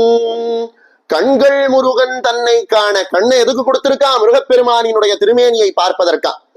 காதுகள் எதற்கு கொடுத்திருக்கான்? காதுகள் புகழை கேட்கட்டும். முருகப்பெருமானினுடைய புகழை கேட்பதற்கு தான் காதா. பண்ணை வாயில் காக்கட்டும். வாயை எதுக்கு கொடுத்திருக்கான்? முருகப்பெருமானை பாடுவதற்கு. பாதத்தை கரமும் பற்றட்டும். கையை எதுக்கு கொடுத்திருக்கான்? முருகப்பெருமானினுடைய பாதங்களை பிடிப்பதற்கு. எஞ்சான் உடலும் குற்றேவல் எல்லாம் செய்து வாழட்டும். இந்த உடம்பால என்ன பண்ணணும்னா முருகப்பெருமானுக்கு சேவை செய்யணும் அப்படின்னு இருக்க. என்ன சொன்னார் கிருஷ்ணர்? சர்வதர்மான் பரித்யஜ்ய மாமேகம் சரணம் ரஜ. கடைபிடிக்க முடியாத தர்மங்களை எல்லாம் விட்டுட்டு என் காலை கெட்டியா பிடிச்சுக்கோன்னாரே கிருஷ்ணர். அதை போல கடைபிடிக்க முடியாத கஷ்டமான தர்மங்களை எல்லாம் விட்டுட்டு முருகப்பெருமானினுடைய திருப்பாதங்களையே புடி. எப்படி பகவத்கீதையில ரொம்ப அற்புதமாக சாராம்சமாக ரகசியமாக சரம ஸ்லோகத்துல கிருஷ்ண பரமாத்மா சொன்னாரோ, அதை போல சுப்பிரமணிய புஜங்கத்துல சாராம்சமாக ரகசியமாக இந்த உடம்பு கிடைத்ததன் பயன் என்ன? முருகப்பெருமானை பிடிப்பதுதான், முருகப்பெருமானினுடைய பாதத்தை பிடிப்பதுதான் அப்படிங்கிற. இப்படி முதல் ஸ்லோகம் பார்த்தோம். முதல் ஸ்லோகத்துல ஆன்மா எங்க இருக்குன்னு சொன்னார். அந்த ஆன்மாவாக இருக்கிறது யாருங்கிறார். அந்த ஆன்மா என்ன வேலை பண்றது அப்படிங்கிறார். அந்த ஆன்மா இந்த வேலைகள் எல்லாம் பண்றதுனால நம்ம இந்த ஜீவாத்மா என்ன செய்யணும் அப்படின்னா அந்த ஆன்மாவை நினைத்து அந்த ஆன்மாவையே சரணாகதி பண்ணணுங்கிற. இப்படி அத்வைத சாஸ்திரத்தோட மொத்த ரகசியமும் முதல் ஸ்லோகத்துல முடிச்சுடுற. எவ்வளவு பெரிய விஷயம்! கோடான கோடி ஸ்லோகங்கள் இருக்கக்கூடிய பிரம்மசூத்திர பாஷ்யம், பகவத்கீதை பாஷ்யம், உபனிஷத்களினுடைய பாஷ்யம், இதெல்லாம் படிச்சு மண்டைய உடைச்சுக்க வேண்டாம். சுப்பிரமணிய புஜங்கத்தினுடைய ஸ்லோகம் படிச்சாலே அதோட அர்த்தம் புரிஞ்சாலே இது அத்தனையும் புரிஞ்ச கணக்கு அப்படிங்கிற போல அத்வைத ரகசியம் மொத்தம் சுப்பிரமணிய புஜங்கத்தினுடைய முதல் ஸ்லோகமாக இருக்கு. அடுத்த ஸ்லோகத்துக்கு வந்தான்னா அது ரொம்ப அற்புதமான ஸ்லோகம். முதல் ஸ்லோகம் எப்படி இருக்கே, அடுத்த ஸ்லோகம் எல்லாம் கொஞ்சம் சுமாராதான் இருக்கும் போல் இருக்குன்னு நினைச்சான்னா அடுத்து வர ஸ்லோகம் முதல் ஸ்லோகத்தை தூக்கி சாப்பிடுறா போல இருக்கு. மயூராதி ரூடம் மகா வாக்கிய கூடம் அப்படிங்கிற ஃபர்ஸ்ட் ஆரம்பிக்கும் போதே மயில சொல்லிவிடுற. முருகப்பெருமானினுடைய மயில் பெரிய ரகசியத்தை நமக்கு சொல்றது. அது ஒரு பெரிய ரகசியத்தை காட்டக்கூடிய மயிலாக அவனினுடைய மயில் வாகனமானது இருக்கு.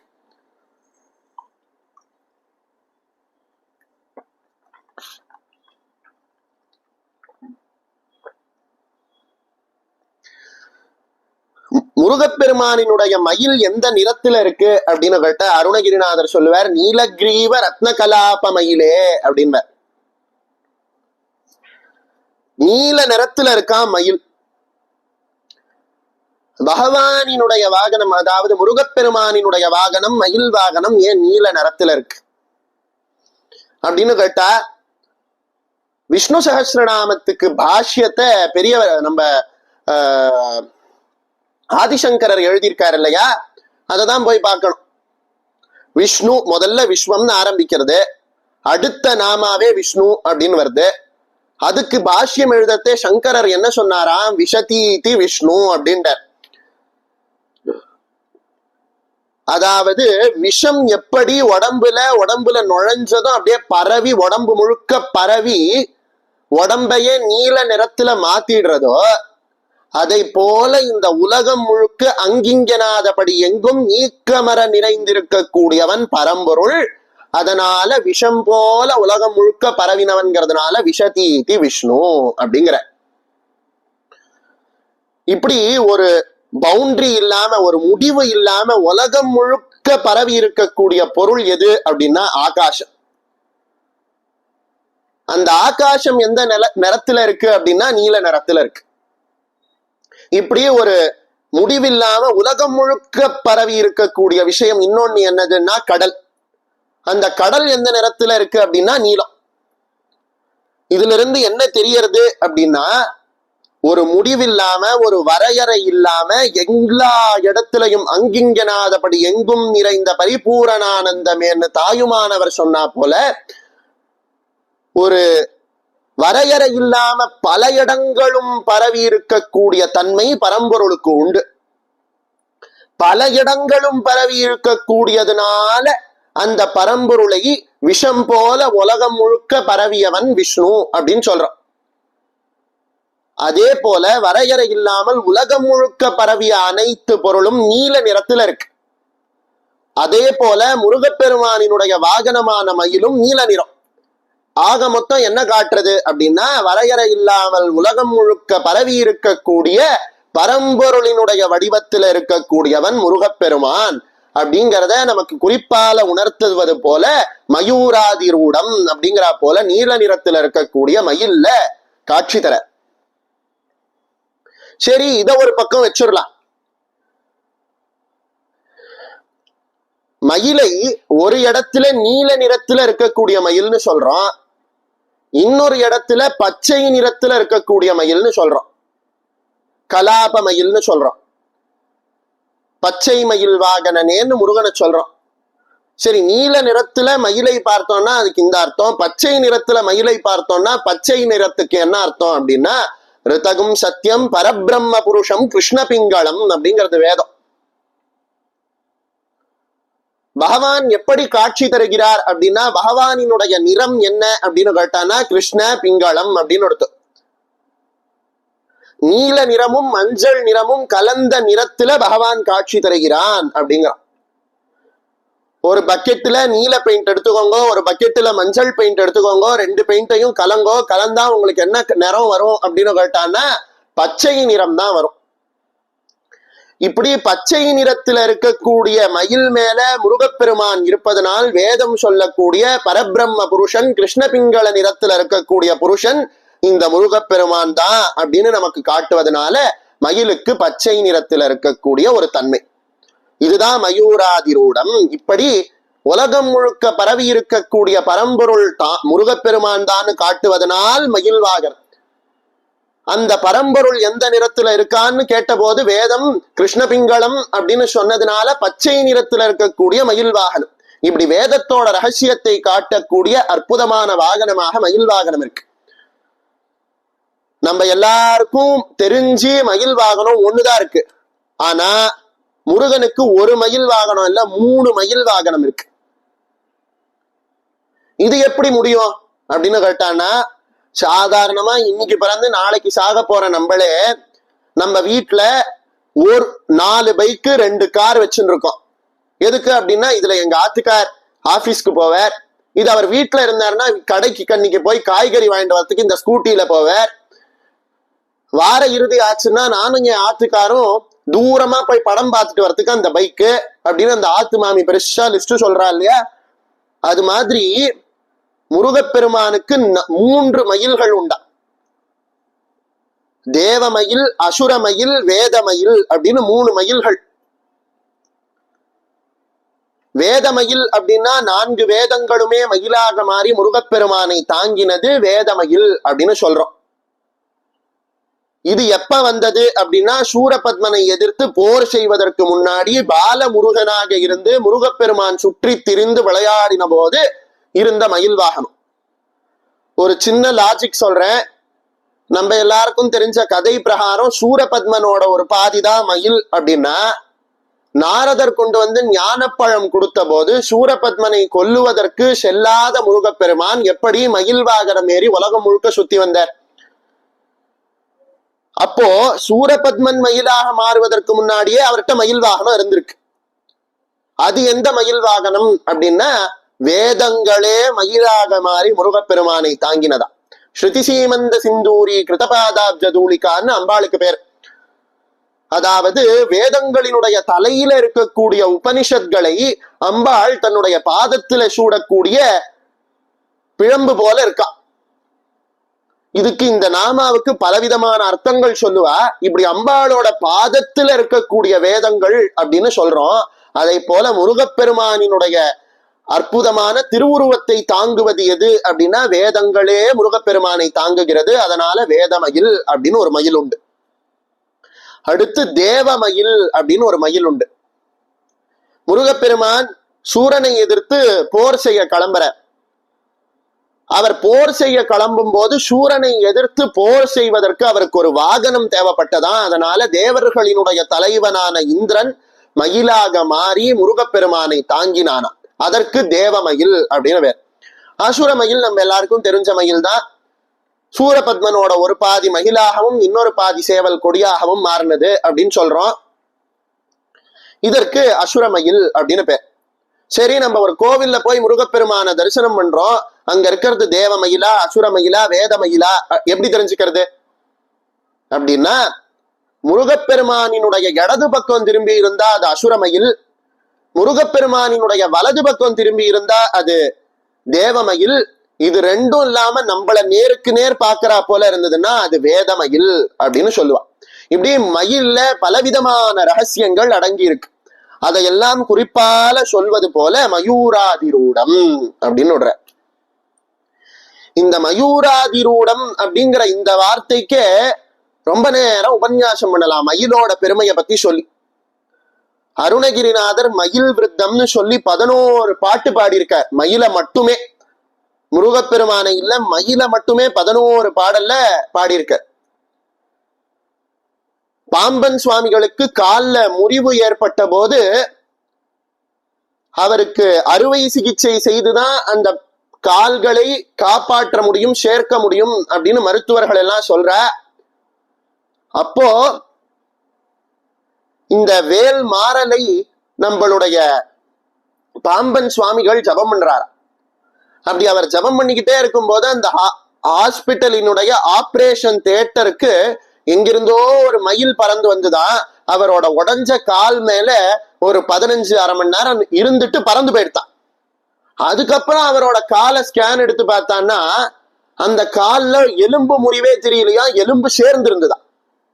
இப்படி முருகப்பெருமான் ஆராயும் நீதி வேலும் மயிலும் அப்படிங்கிற போல பக்தர்களுக்கு நீதியை யோசித்து ஆராய்ந்து நொடியில் அருளக்கூடிய நீதி தேவதையாக இந்த மயில் இருப்பதனால முருகப்பெருமானை சொல்வதற்கு முன்னாடி மயில சொன்ன. பரம்பொருள் அப்படின்னு முருகப்பெருமானை நமக்கு காட்டி கொடுப்பது மயில் தான். அதனாலதான் அது நீல நிறத்திலையும் பச்சை நிறத்திலையும் இருக்கு. பக்தர்களுக்கு ஆபத்து நேரும் பொழுது நொடியில வந்து காப்பாற்றக்கூடியது மயில் தான். அதனால அதை முதல்ல சொன்னார். பரம்பொருள்னு முருகப்பெருமானை நமக்கு காட்டி கொடுப்பது மயில் தான். அதனால மயில முதல்ல சொன்னார்.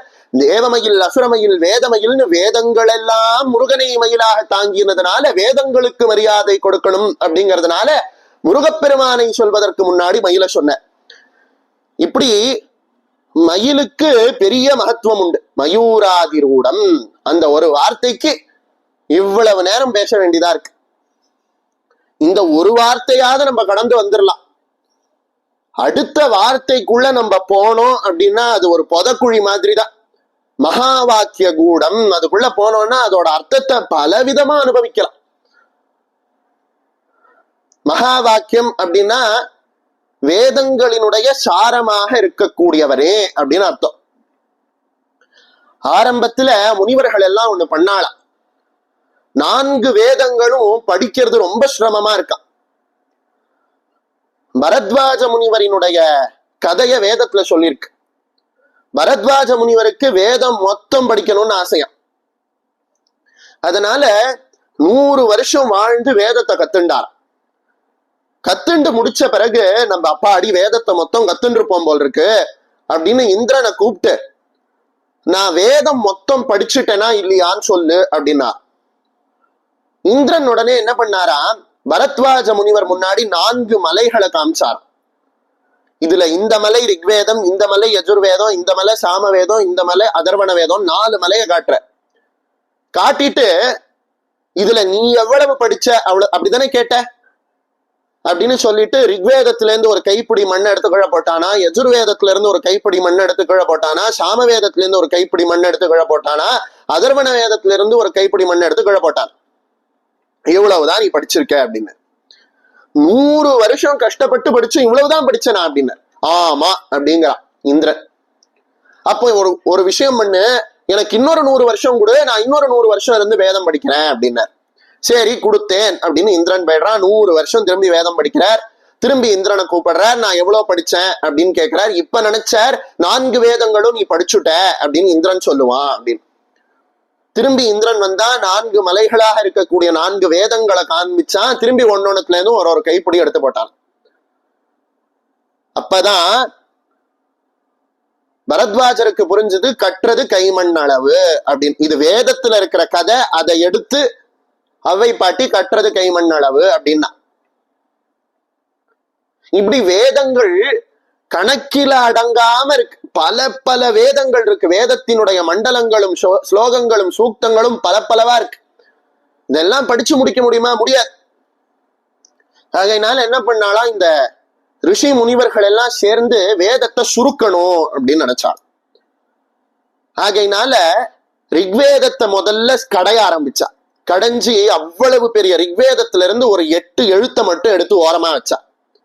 அப்புறம் யஜுர்வேதத்தை கடைய ஆரம்பிச்சா. அதுல இருந்து ஒரு 8 எழுத்து எடுத்து ஓரமா வச்சா. அப்புறம் சாமவேதத்தை கடைய ஆரம்பிச்சா. அதுல இருந்து ஒரு 8 எழுத்தை எடுத்து ஓரமா வச்சா. அப்புறம் அதர்வண வேதத்தை பார்த்தா.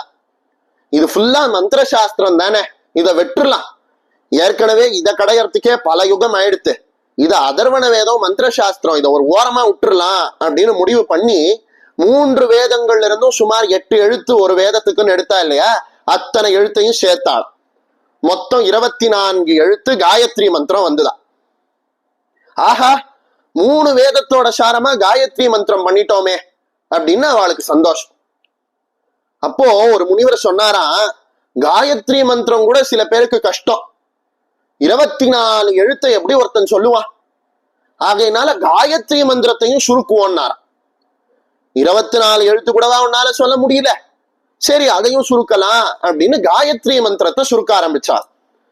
ரிக்வேதத்தில இருந்து எடுத்த 8 எழுத்துக்கள்ல ஒரு எழுத்தை எடுத்தா, யஜுர்வேதத்தினோட 8 எழுத்துக்கள்ல இருந்து ஒரு எழுத்தை எடுத்தா, சாமவேதத்தோட 8 எழுத்துக்கள்ல ஒரு எழுத்து எடுத்தா, 3த்தையும் சேர்த்தா பிரணவ மந்திரம் அப்படிங்கிற ஓம் அப்படிங்கிற எழுத்து வந்துதான். இந்த ஓம் அப்படிங்கிற பிரணவம் தான் 4 வேதத்தினுடைய சாரமாகவும் இருக்கு. இந்த ஓம் அப்படிங்கிற பிரணவத்தினுடைய வடிவத்துலதான் முருகப்பெருமான் இருக்கார். அதனாலதான் மயூராதிரூடம் மகா வாக்கிய கூடம். மகா வாக்கியம்னா வேதங்கள், அந்த வேதங்களினுடைய சாரமாக இருக்கக்கூடிய காயத்ரி மந்திரம், அந்த காயத்ரி மந்திரத்தினுடைய சாரமாக இருக்கக்கூடிய பிரணவ மந்திரம். இந்த பிரணவ மந்திரத்தோட வடிவத்துலதான் முருகப்பெருமான் இருக்கார் அப்படிங்கிறதுக்கு எதுடா ஆதாரம் அப்படின்னா, முருகா அப்படிங்கிற நாமத்துல முதல்ல இருக்கக்கூடிய மூ அப்படிங்கிற எழுத்துல ஓம்காரத்தினுடைய மகரம் இருக்கு, ம அப்படிங்கிற எழுத்து இருக்கு. சரி, ஓம்காரத்துல அடுத்து வரக்கூடிய எழுத்து என்ன அப்படின்னா ஊ. அடுத்து நம்ம என்ன, முருகால அடுத்த எழுத்து என்ன, ரூ. அந்த ரூல ஊ இருக்கணும். அதனால முருகாவோட 2வது எழுத்துல பிரணவ மந்திரத்தோட உகரத்தை சொல்லிடுறா.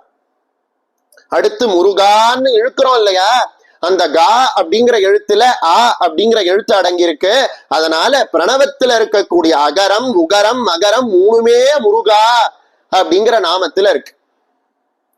இப்படி ஓம் அப்படிங்கிற பிரணவத்தினுடைய வடிவத்தில் இருக்கக்கூடிய மூர்த்தி அப்படிங்கிறதுனால மகா வாக்கிய கூடம் அப்படின்னு. சரி, மகா வாக்கிய கூடம் அப்படின்னா உண்மை. சாக்த பிரணவம் அப்படின்னு உமா அப்படிங்கிற நாமத்தை சொல்லுவா. அதுல அப்படியே ஊவ முதல்ல வச்சு அப்படியே பிரணவத்தை மாத்தி சொல்லுவா. அதே மாதிரிதான் முருகா அப்படிங்கிற நாமத்துல பிரணவ மந்திரம் இருக்கு. அருணகிரிநாதர் முருகப்பெருமானை பூஜிக்கும் பொழுது என்ன செய்யணும் அப்படின்னு கேட்டதுன்னா, ரொம்ப கஷ்டப்படாத, 3 சொல்லு. முருகன் குமரன் குகன் என்று மொழிந்துருகும் செயல் தந்துணர்வெல்றருள்வாய். முருகனை வழிபடணும்னா முருகா குமரா குகான்னு சொன்னா போ. முருகா அப்படிங்கிற எழுத்துல முதல்ல மகரம் இருக்கு. இந்த மகரம் எதை குறிக்கிறது அப்படின்னா சம்ஹாரத்தை குறிக்கிறது. அகரம் படைத்தல் தொழிலையும் உகரம் காத்தல் தொழிலையும் மகரம் சம்ஹார தொழிலையும் குறிக்கிறது. முருகா அப்படிங்கிற நாமத்துல முதல்ல நம்ம மகரத்தை தான் சொல்றோம், சம்ஹாரத்தை முதல்ல சொல்றோம். ஏன் சம்ஹாரத்தை முதல்ல சொல்றோம் அப்படின்னா முருகனினுடைய முக்கியமான நாமங்கள்ல அடுத்து குமாரன் அப்படிங்கிற நாமம் வருது. இந்த குமாரன் அப்படிங்கிற நாமத்துக்கு என்ன அர்த்தம் அப்படின்னா குமார இதி குமாரக. கெட்ட எண்ணங்களையும் கெட்ட குணங்களையும் யார் யார் யார் அழிக்கிறானோ அவனுக்கு குமாரன்னு பேர். இப்படி நம்ம மனதில் இருக்கக்கூடிய ஆணவம் கண்மம் மாயை அப்படின்னு சொல்லப்படக்கூடிய மலங்களை எப்பொழுதும் அழிப்பவன் அப்படிங்கிறதுனால அவனுக்கு குமரன்னு பேரு. இப்படி கெட்ட விஷயங்களை அழிப்பவன் அப்படிங்கிறதுனால அழித்தல் தொழிலை குறிக்கக்கூடிய மகரத்தை முதல்ல வச்சு முருகா அப்படின்னு கூப்பிடும். சரி, அடுத்து குகன்னு வருதே. முருகா அப்படிங்கிற நாமம் பிரணவத்தோட அர்த்தம். குமரன் அப்படிங்கிற நாமம் ஏன் முருகன்ல முதல்ல ம அப்படிங்கிற எழுத்து இருக்குன்னு சொல்றது. அடுத்து குகன்னு சொல்றோமே. குகன்னா என்ன அர்த்தம்? வேதம் சொல்றது அனோரணீயான் மஹதோ மஹீயான் ஆத்மா குஹாயாம் நிஹிதோஸ்ய ஜந்தோ. தைத்திரிய உபனிஷத் சொல்றது. ஒரு அம்மா வந்தாளாம். அந்த அம்மாட்ட ஒருத்தர் கேட்டாராம், உங்களுக்கு எத்தனை குழந்தை அப்படின்னாலாம்.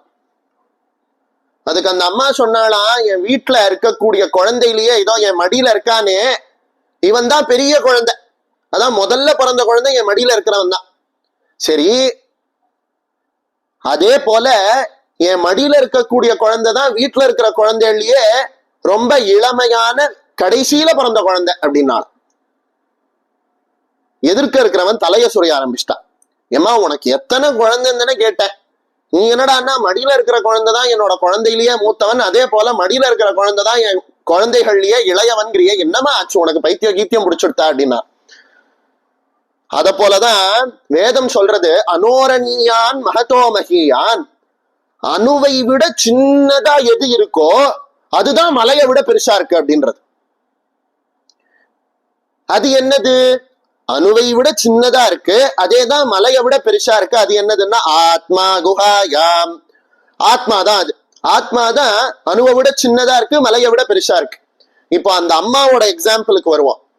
என் மடியில இருக்கிற குழந்தைதான் என்னோட குழந்தைகள்லயே சின்னவன், அவன் தான் என் குழந்தைகள்லயே பெரியவன் அப்படின்னா என்ன அர்த்தம்னா அந்த அம்மாவுக்கு ஒரே ஒரு குழந்தைன்னு தான் அர்த்தம். அப்பதான் அதே குழந்தை பெரியவர்கள்ல பெரியவனாகவும் சிறியவர்கள்ல சிறியவனாகவும் இருக்க முடியும். அதே போல அனோரணியான் மகதோமகியான் ஆத்மா அப்படின்னா உன் மனதுக்குள்ள உன்னோட ஹிருதய புண்டரீகத்துல இருக்கக்கூடிய ஆத்மா ஒண்ணுதான் அப்படின்னு ஏக்கம் ஏவம் அத்விதீயம் அப்படின்னு சொல்றா போல அத்விதீயம் ரெண்டாவதா ஒண்ணு இல்ல, ஏக்கம் ஏவம் அது ஒண்ணு மட்டும்தான் அப்படின்னு வேதம் சொல்றது. உன் ஆத்மா ஒண்ணு மட்டும்தான், உன் ஆத்மா தான் அடுத்தவங்குள்ளயும் இருக்கு அப்படிங்கிறது. சரி, இந்த ஆத்மா எங்க இருக்கு? ஆத்மா குஹாயாம் நிஹிதோஸ்ய ஜந்தோ. உன் மனசுல இருக்கிற ஹிருதய புண்டரீகம் அப்படின்னு சொன்னேன்ல முதல்ல தஹராகாசம். அந்த தஹராகாசத்துல போய் இந்த ஆன்மா உட்கார்ந்துட்டு இருக்கா. சரி, வைகுண்டத்துல இருக்கிறதுனால நாராயணனுக்கு வைகுண்டன்னு பேரு, கைலாசத்துல இருக்கிறதுனால சிவபெருமானுக்கு கைலாசபதினு பேரு. இப்போ நம்ம ஆன்மா அப்படிங்கிற அந்த பரம்பொருள் நம்ம ஹிருதய புண்டரீகம் அப்படின்னு சொல்லப்படக்கூடிய தஹராகாசம் அப்படிங்கிற குகையில இருக்கிறதுனால ஆன்மாவுக்கு குஹன்னு பேரு. அந்த ஆன்மஸ்வரூபத்துல இருக்கக்கூடியவன் முருகப்பெருமான்ங்கிறதுனால அவனுக்கும் குஹன்னு பேர். யாருடா நம்ம தஹராகாசத்துல இருக்கான்னா அந்த முருகப்பெருமான் தான் இருக்கான், அதனாலதான் அவனுக்கு குஹன் அப்படின்னு பேர். இப்படி முருகன் குமரன் குஹன் என்று மொழிந்துருகும் செயல் தந்துணர்வென்றருள்வாய். இப்படி முருகா குமரா குஹா அப்படின்னு சொன்னாலே போறோம் அப்படிங்கிறார் அருணகிரிநாதர். இதை எதுக்கு சொல்ல வந்தேன்? மகா வாக்கிய கூடம். வேதங்கள் பலவிதமான வாக்கியங்கள்ல என்ன சொல்றது? ஆன்மா ஒண்ணுதான், ஏக்கம் ஏவம் அத்விதீயம். அது ரெண்டாவதா ஒரு வஸ்து கிடையாது, அத்தனையும் ஆன்மாதான். அது எங்கடா இருக்குன்னா உன் ஹிருதய புண்டரீகத்துல இருக்கு அப்படிங்கறதோன்னா. அந்த ஆன்மா ஹிருதய புண்டரீகத்துல தஹராகாசத்துல குகைக்குள்ள இருக்கிறதுனால அதுக்கு குகன்னு பேருன்னு சொல்றதோ இல்லையோ. இப்படி மகா வாக்கியமான வேதங்களினுடைய வாக்கியங்கள்னால உணர்த்தப்படுவதனால் முருகனுக்கு குகன் அப்படின்னு பேர். இது ரெண்டாவது அர்த்தம். பிரணவ மந்திரத்தோட பொருளாக இருப்பதனால் மகா வாக்கிய கூடம் அப்படிங்கிறோம். வேதங்களினுடைய ஒவ்வொரு வச்சனத்திலையும் ஆன்மா எப்படி இருக்குன்னு சொல்லி அது குகனாக இருக்குன்னு சொல்றதுனால மகா வாக்கிய கூடம். மூணாவது அர்த்தம் இருக்கு. என்னன்னா, கொன்றை சடையர்க்கு ஒன்றை தெரிய கொஞ்சி தமிழை பகர்வோனேன்னு அருணகிரிநாதர். பிரம்மாவை சிறையில அடைச்சுட்டார். அவரை விடிவி அப்படின்னு சொல்லி பரமேஸ்வரன் வந்து நிக்கிறார். எதனால சிறையில அடைச்சான்னு கேட்டானா, அவனுக்கு பிரணவத்தோட பொருள் தெரியல அப்படிங்கிறார். சிவபெருமான் சொல்றார், அவனை சிறையில அடைச்சிய உனக்கு பிரணவத்தோட பொருள் தெரியுமான்னு கேட்கிறார். தெரியுமேங்கிறார் முருகப்பெருமான். எங்க சொல்லு அப்படிங்கிறார் சிவபெருமான். இப்படி எல்லாம் கேட்டா சொல்ல முடியாது, சிஷ்யனாக உட்காரு சொல்றேன் அப்படிங்கிறார். உடனே சிவபெருமான் கை கட்டி வாய்ப்பொத்தி உட்கார்றார். இதெல்லாம் நமக்கு தெரிஞ்ச கதை தான். இப்போ அருணகிரிநாதர் ஒண்ணு சொல்ல போறார். அவர் சொல்றது புரியணும் அப்படின்னா நமக்கு ஒரு வடிவேல் காமெடியை இங்க ஞாபகப்படுத்திக்கணும். என்னன்னா, வடிவேலு வேகமா ஒரு இடத்துக்கு போய்கிட்டு இருப்ப. அப்ப சிங்கமுத்து அவரை நிறுத்தி கேப்ப, கருப்பா குட்டையா கனமா சுருட்ட முடி வச்சிருக்கிறவரை தெரியுமா அப்படின்னு. யாரு, எங்க இருக்கான், அவன் பேரு அட்ரஸ் எல்லாம் சொல்றேன் அப்படின்னு சொல்லுவார் வடிவேலு. உடனே அதுக்கு சிங்கமுத்து சொல்லுவார், அதெல்லாம் என்னால சொல்ல முடியாது, கருப்பா குட்டையா கனமா சுருட்ட முடி வச்சிருக்கிறவரை தெரியுமா. ஏயா இப்படி சொன்னா நான் எப்படியா பதில் சொல்றது அப்படின்னு பெருசா அந்த சீன் காட்சி போகும். கடைசியில வடிவேலு கேட்பார், யாருயா அந்த கருப்பா கனமா சுருட்ட முடி வச்சிருக்கிறது அப்படின்னா, சிங்கமுத்து சொல்லுவார், அது வேற யாரும் இல்ல, நான் தான் அப்படின்வார். அதுதான் அங்க காமெடியா இருக்கும். இப்ப இதை எதுக்கு சொன்னேன் அப்படிங்கிறது புரியணும்னா, அடுத்து சொல்ல போற விஷயம் இத மனசுல வச்சுண்டா புரிஞ்சிடும். இப்போ முருகப்பெருமான் முன்னாடி சிவபெருமான் கை கட்டி வாய் பொத்தி உட்கார்ந்துட்டு இருக்கார். பிரணவத்தோட மந்திரத்தோட அர்த்தம் சொல்லணும் அப்படின்னு. நம்ம தமிழ் மொழி வேற, வடமொழி வேற, வேதம் வேற, வேதத்தை ஆரியர்கள் கொண்டு வந்தாங்க, திராவிடர்களுக்கு வேதம் சம்பந்தம் இல்லை அப்படின்னு பலவிதமான பொய் பிரச்சாரங்கள் ஓடின்னு இருக்கு. இப்போ சிவபெருமானினுடைய காதுல முருகப்பெருமான் பிரணவத்தோட பொருளை சொல்ல போறார். பிரணவம்ங்கிறது சமஸ்கிருதத்துல இருக்கக்கூடிய வேதத்தினுடைய சாரம் அப்படின்னு பார்த்தோம். இப்படி சமஸ்கிருதத்துல இருக்கக்கூடிய வேதத்தினுடைய பொருளை சிவபெருமானினுடைய காதுல முருகப்பெருமான் சொல்றார் அப்படின்னா எந்த மொழியில சொல்லியிருப்பார்? இப்போ உங்களுக்கு நான் உபன்யாசம் தமிழ்ல பண்றேன், முருகப்பெருமான் உபன்யாசத்தை சிவபெருமானுக்கு எந்த மொழியில பண்ணார் அப்படின்னு சந்தேகம் வருதோன்னா, இந்த சந்தேகத்தை யார் தீர்த்து வைப்பா? இப்போ ஒருத்தர் உங்ககிட்ட, மகேஷ் எந்த மொழியில உபன்யாசம் பண்ணார் அப்படின்னு கேட்டான்னா, உங்க கூட உட்கார்ந்து கேட்டவர் தான் சொல்லணும், அவர் தமிழ்ல பண்ணார் அப்படின்னு சொல்லுவா. அத போல சிவபெருமானுக்கு முருகப்பெருமான் எந்த மொழியில உபதேசம் பண்ணார் அப்படின்னு கேட்டான்னா, முருகப்பெருமான் கிட்ட படிச்ச மற்றவர்கள் கிட்டதான் கேட்கணும் எந்த மொழியில அவர் உபன்யாசம் பண்ணார் அப்படின்னு. அந்த வகையில முருகப்பெருமான் கிட்ட பிரணவத்துக்கு உபன்யாசம் கேட்ட ஒரு ஆள் சொல்றார், அருணகிரிநாதர் சொல்றார், கொன்றை சடையர்க்கு ஒன்றை தெரிய கொஞ்சி தமிழை பகர்வோனே. சிவபெருமானோட காதுல சுத்தமான தமிழ்ல வேதத்துக்கு அர்த்தம் சொன்னார். வடமொழியில இருக்கக்கூடிய வேதத்துக்கு தமிழ் மொழியில சுத்த தமிழ்ல கொன்றை சடையர்க்கு ஒன்றை தெரிய, வேதத்துல சொன்ன அந்த ஒற்றை வஸ்து ஆன்ம வஸ்துவை பத்தி சொல்றதுக்காக கொன்றை சடையர்க்கு ஒன்றை தெரிய கொஞ்சி கொஞ்சி கொஞ்சி தமிழ் பேசினார். சரி, என்னதான் அவர் சொன்னார் சிவபெருமானினுடைய காதுல? தமிழ்ல சொன்னார் சரி, பிரணவத்தோட பொருள் சொன்னார் சரி, பிரணவத்தோட பொருள் என்ன அதையும் அருணகிரிநாதர் சொல்றார். வேத வேற்பிலே பூனத்தில் மேவி நிற்கும் அபிராம வேடுவச்சி பாத பத்மம் மீது செச்சை மூடி தோய ஆதரித்து வேளை பூக்க ஆரிரட்டி புயனேயாதரித்து வேளை பூக்க அரிரட்டி புயனேய ஆதர தொடாதரிக்க அனபூதி புகழ்வாயே காது மூக்ர வீரபத்ர காளி வெட்க மகுடாமாகாச மூட்ட வீசி விட்ட காலர் வெட்க இமையோரை ஓதுவீத்த நாதர் கற்க ஓதுவீத்த முனி நாட ஓதுவீத்த நாதர் கற்க ஓதுவீத்த முனி நாட ஓதுவித்த நாதர் கற்க ஓதுவித்த முனி நாண. இந்த உலகத்தை படைச்ச போது பிரம்மாவுக்கு சிவபெருமான் பிரணவ மந்திரத்தை சொல்லி கொடுத்து இந்த பிரணவ மந்திரம் சொன்னா போல உலகத்தை படை அப்படின்னாராம்.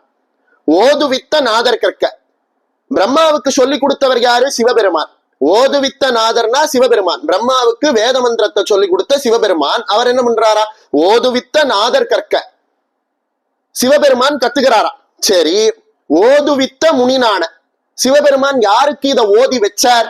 பிரம்மாவுக்கு. பிரம்மா என்ன பண்றார்? அவர் நாணி போய் எனக்கு தெரியலையே, நான் மறந்து போயிட்டேனேன்னு நிக்கிறார். சரி, சிவபெருமான் சிஷ்யனாக உட்கார்ந்து இருக்கார், பிரம்மா நாணி போய் நின்று இருக்கார். அப்போ சிவபெருமானினுடைய காதுல என்ன போய் முருகப்பெருமான் சொன்னார் அப்படின்னா, ஓரெழுத்தில் ஆறெழுத்தை ஓதுவித்த பெருமாளேன்னு முடிச்சுட்டார். பிரணவ மந்திரம் ஒரே ஒரு எழுத்து அ ஊ ம சேர்ந்தா ஓம் அப்படிங்கிற எழுத்து வருது. அந்த ஒற்றை எழுத்துல சரவண பவ அப்படிங்கிற 6 எழுத்தோட சாராம்சத்தை சொல்லிட்டாராம். ஓரெழுத்தில் ஆறெழுத்தை ஓதுவித்த பெருமாளே. அததான் சொன்னேன்.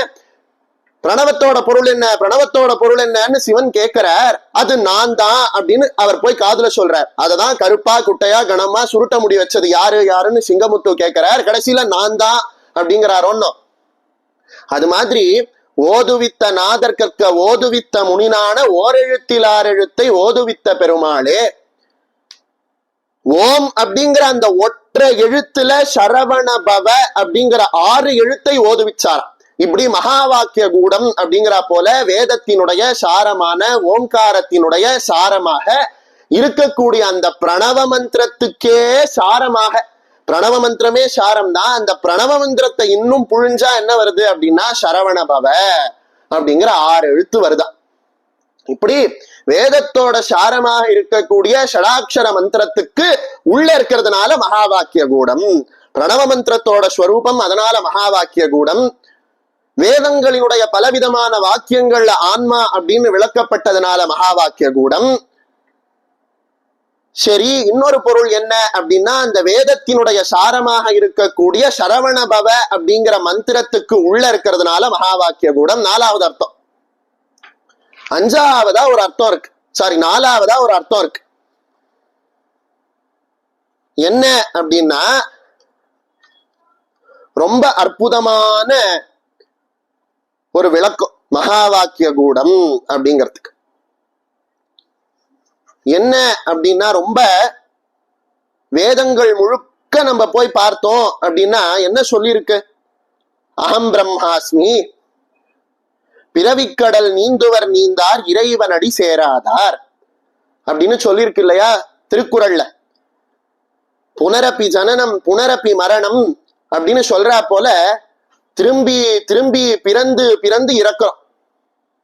இப்படி திரும்பி திரும்பி பிறந்து பிறந்து இறக்கக்கூடிய இந்த சம்சார கடல்ல இருந்து நம்ம விடுபடணும் அப்படின்னா நம்ம என்ன பண்ணணும் அப்படிங்கிறத குரு கிட்ட போய் கேட்கணுமா. மனுஷ்யத்துவம் முமுட்சுத்துவம் மகாபுருஷ சம்ஸ்ரய அப்படிம்பார் ஆதிசங்கரர்.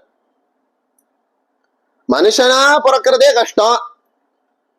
அப்படி அந்த மனுஷனா பிறந்த பிறகு மனுஷனா பிறந்த கோடியில ஒருத்தனுக்கு மோட்சத்துக்கு போகணும்னு ஆசை வருமா?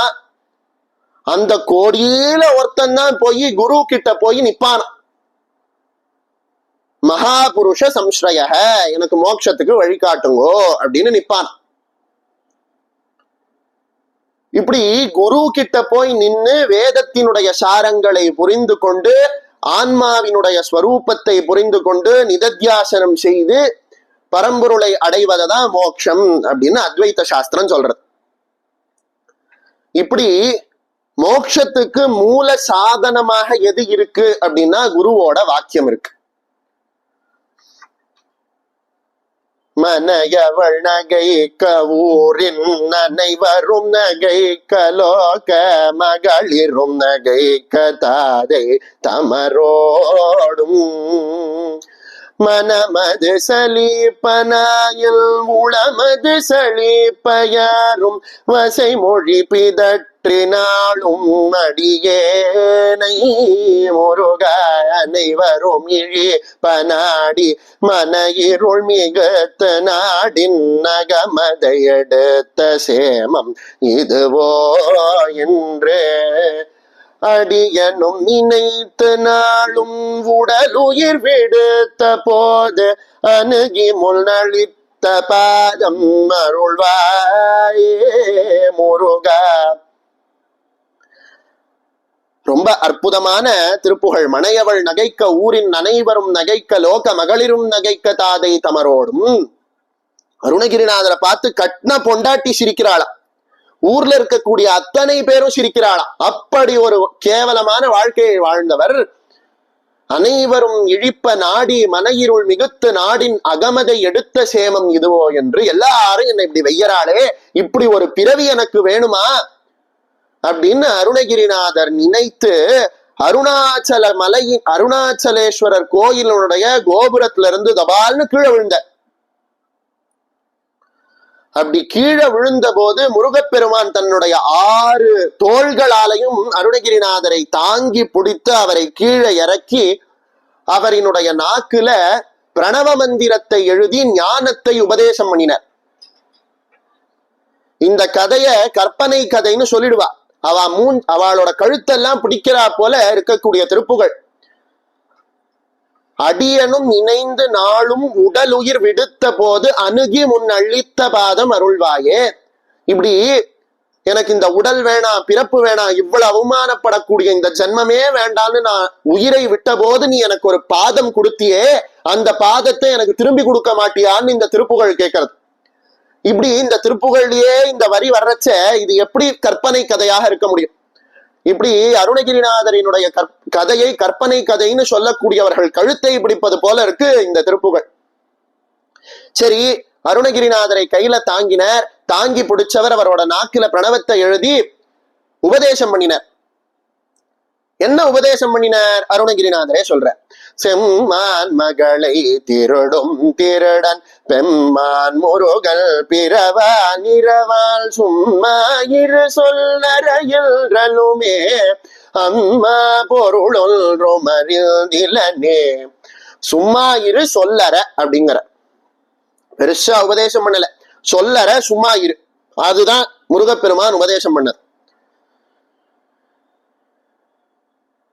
அருணகிரிநாதர் முருகப்பெருமான் செய்த உபதேசத்தை பல இடங்கள்ல சொல்ற.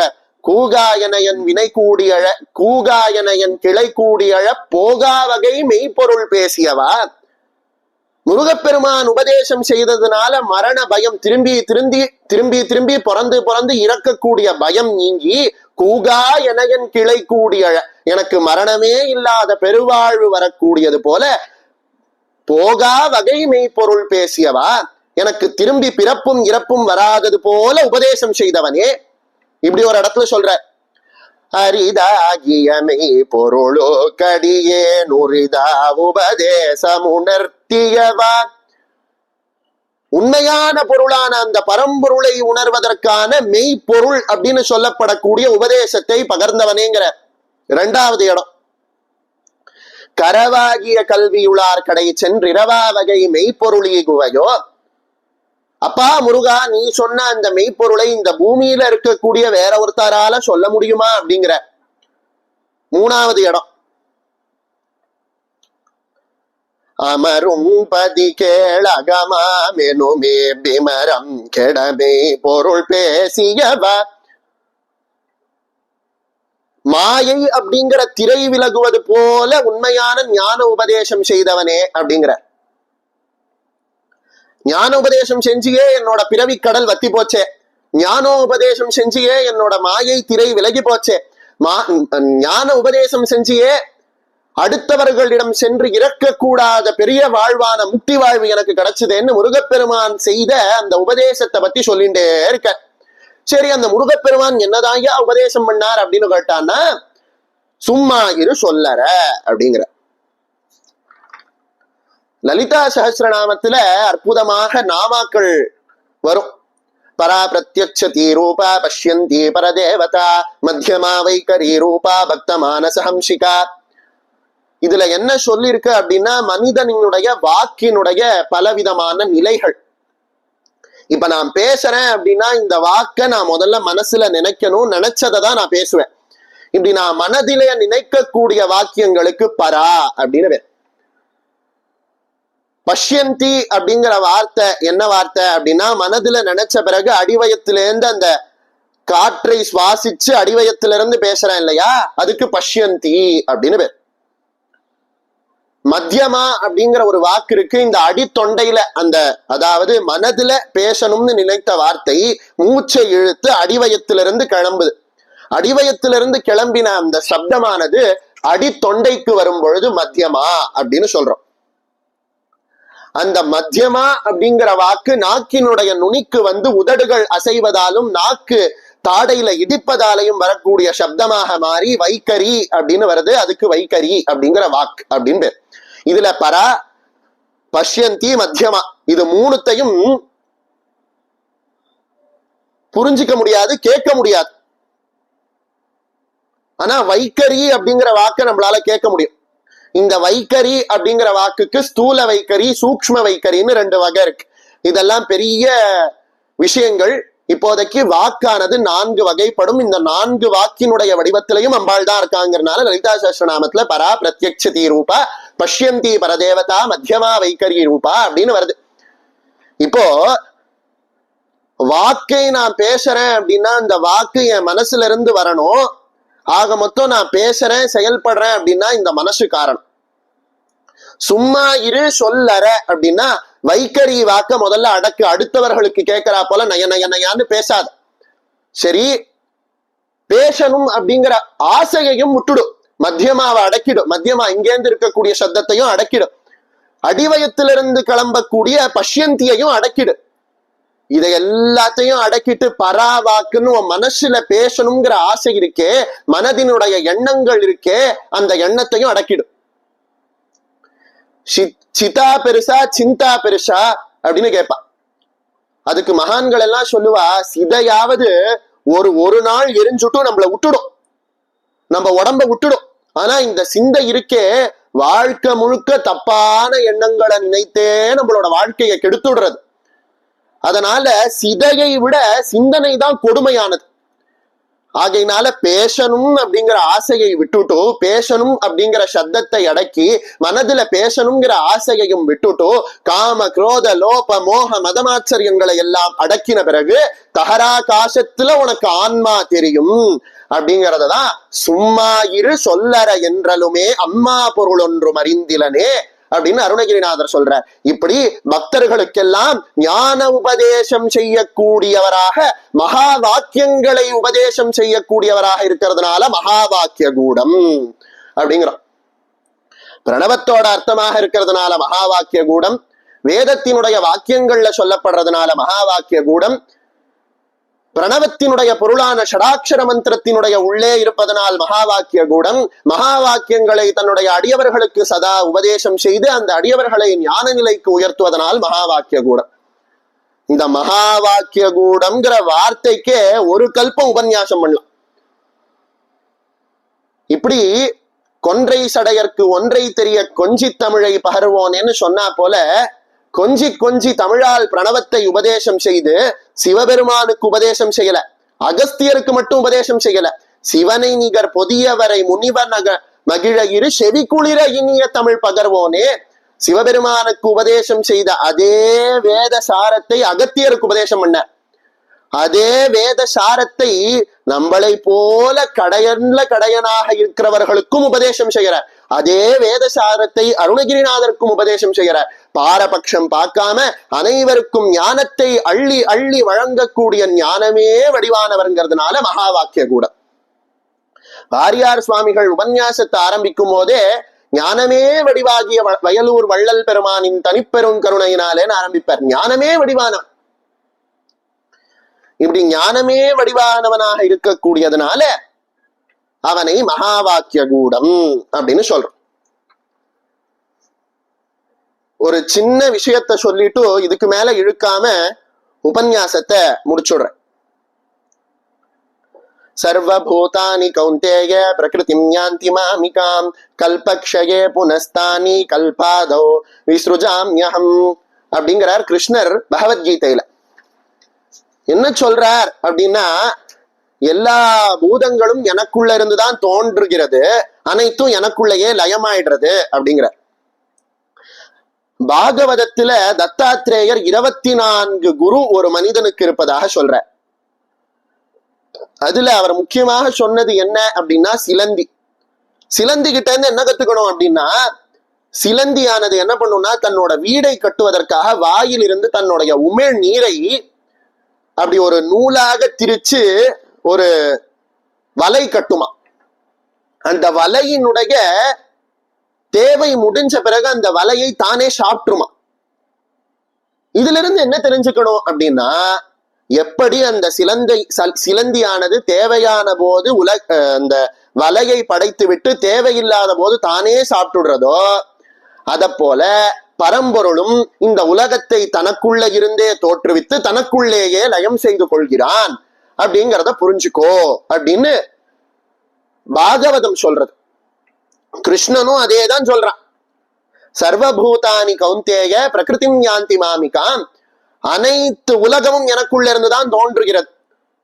கல்பக்ஷயே புனஸ்தானி, பிரளய காலத்துல அனைத்தும் எனக்குள்ளேயே வந்துடுறது. கல்பாதௌ விஸ்ருஜாம்யஹம், கல்பத்தோட ஆரம்பத்துல நான் திரும்பி அதை அத்தனையும் படைக்கிறேன் அப்படிங்கிறான்.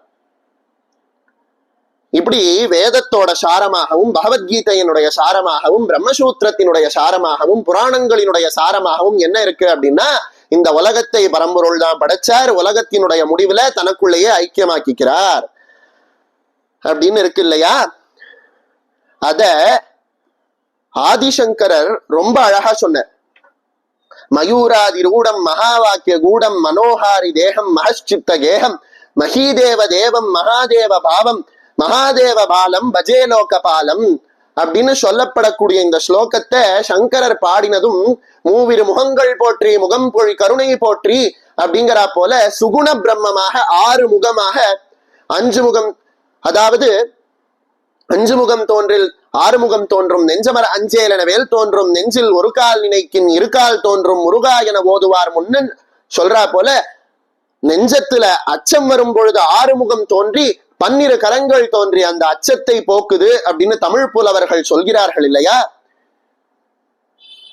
என்ன சொல்லிருக்கு அப்படின்னா, இப்படி சங்கரர் நான் ஒண்ணுமே பேசல, எனக்குள்ள இருந்து முருகப்பெருமான் பேசுறார் அப்படிங்கிறார். அப்படி அவர் சொன்னதும் அவருக்கு வெளியில 6 முகங்களோட 12 திருக்கரங்களோட மயில் வாகனத்துல காட்சி கொடுக்கிறார். இப்படி காட்சி கொடுத்த முருகப்பெருமானை என்ன சொல்ற, நீ சுகுண பிரம்மமாக காட்சி கொடுத்துட்ட, எனக்கு நிர்குண பிரம்மமாக காட்சி கொடு அப்படின்னு கேட்டார். யதா சந்நிதானம் கதாமான வாமே பவாம்போதி பாரம் கதாஸ்தே ததைவ இதிவ்யஞ்சயன் சிந்து தீரே தீரேய ஆஸ்தே தமிழே பவித்ரம் பராசக்தி புத்திரம்.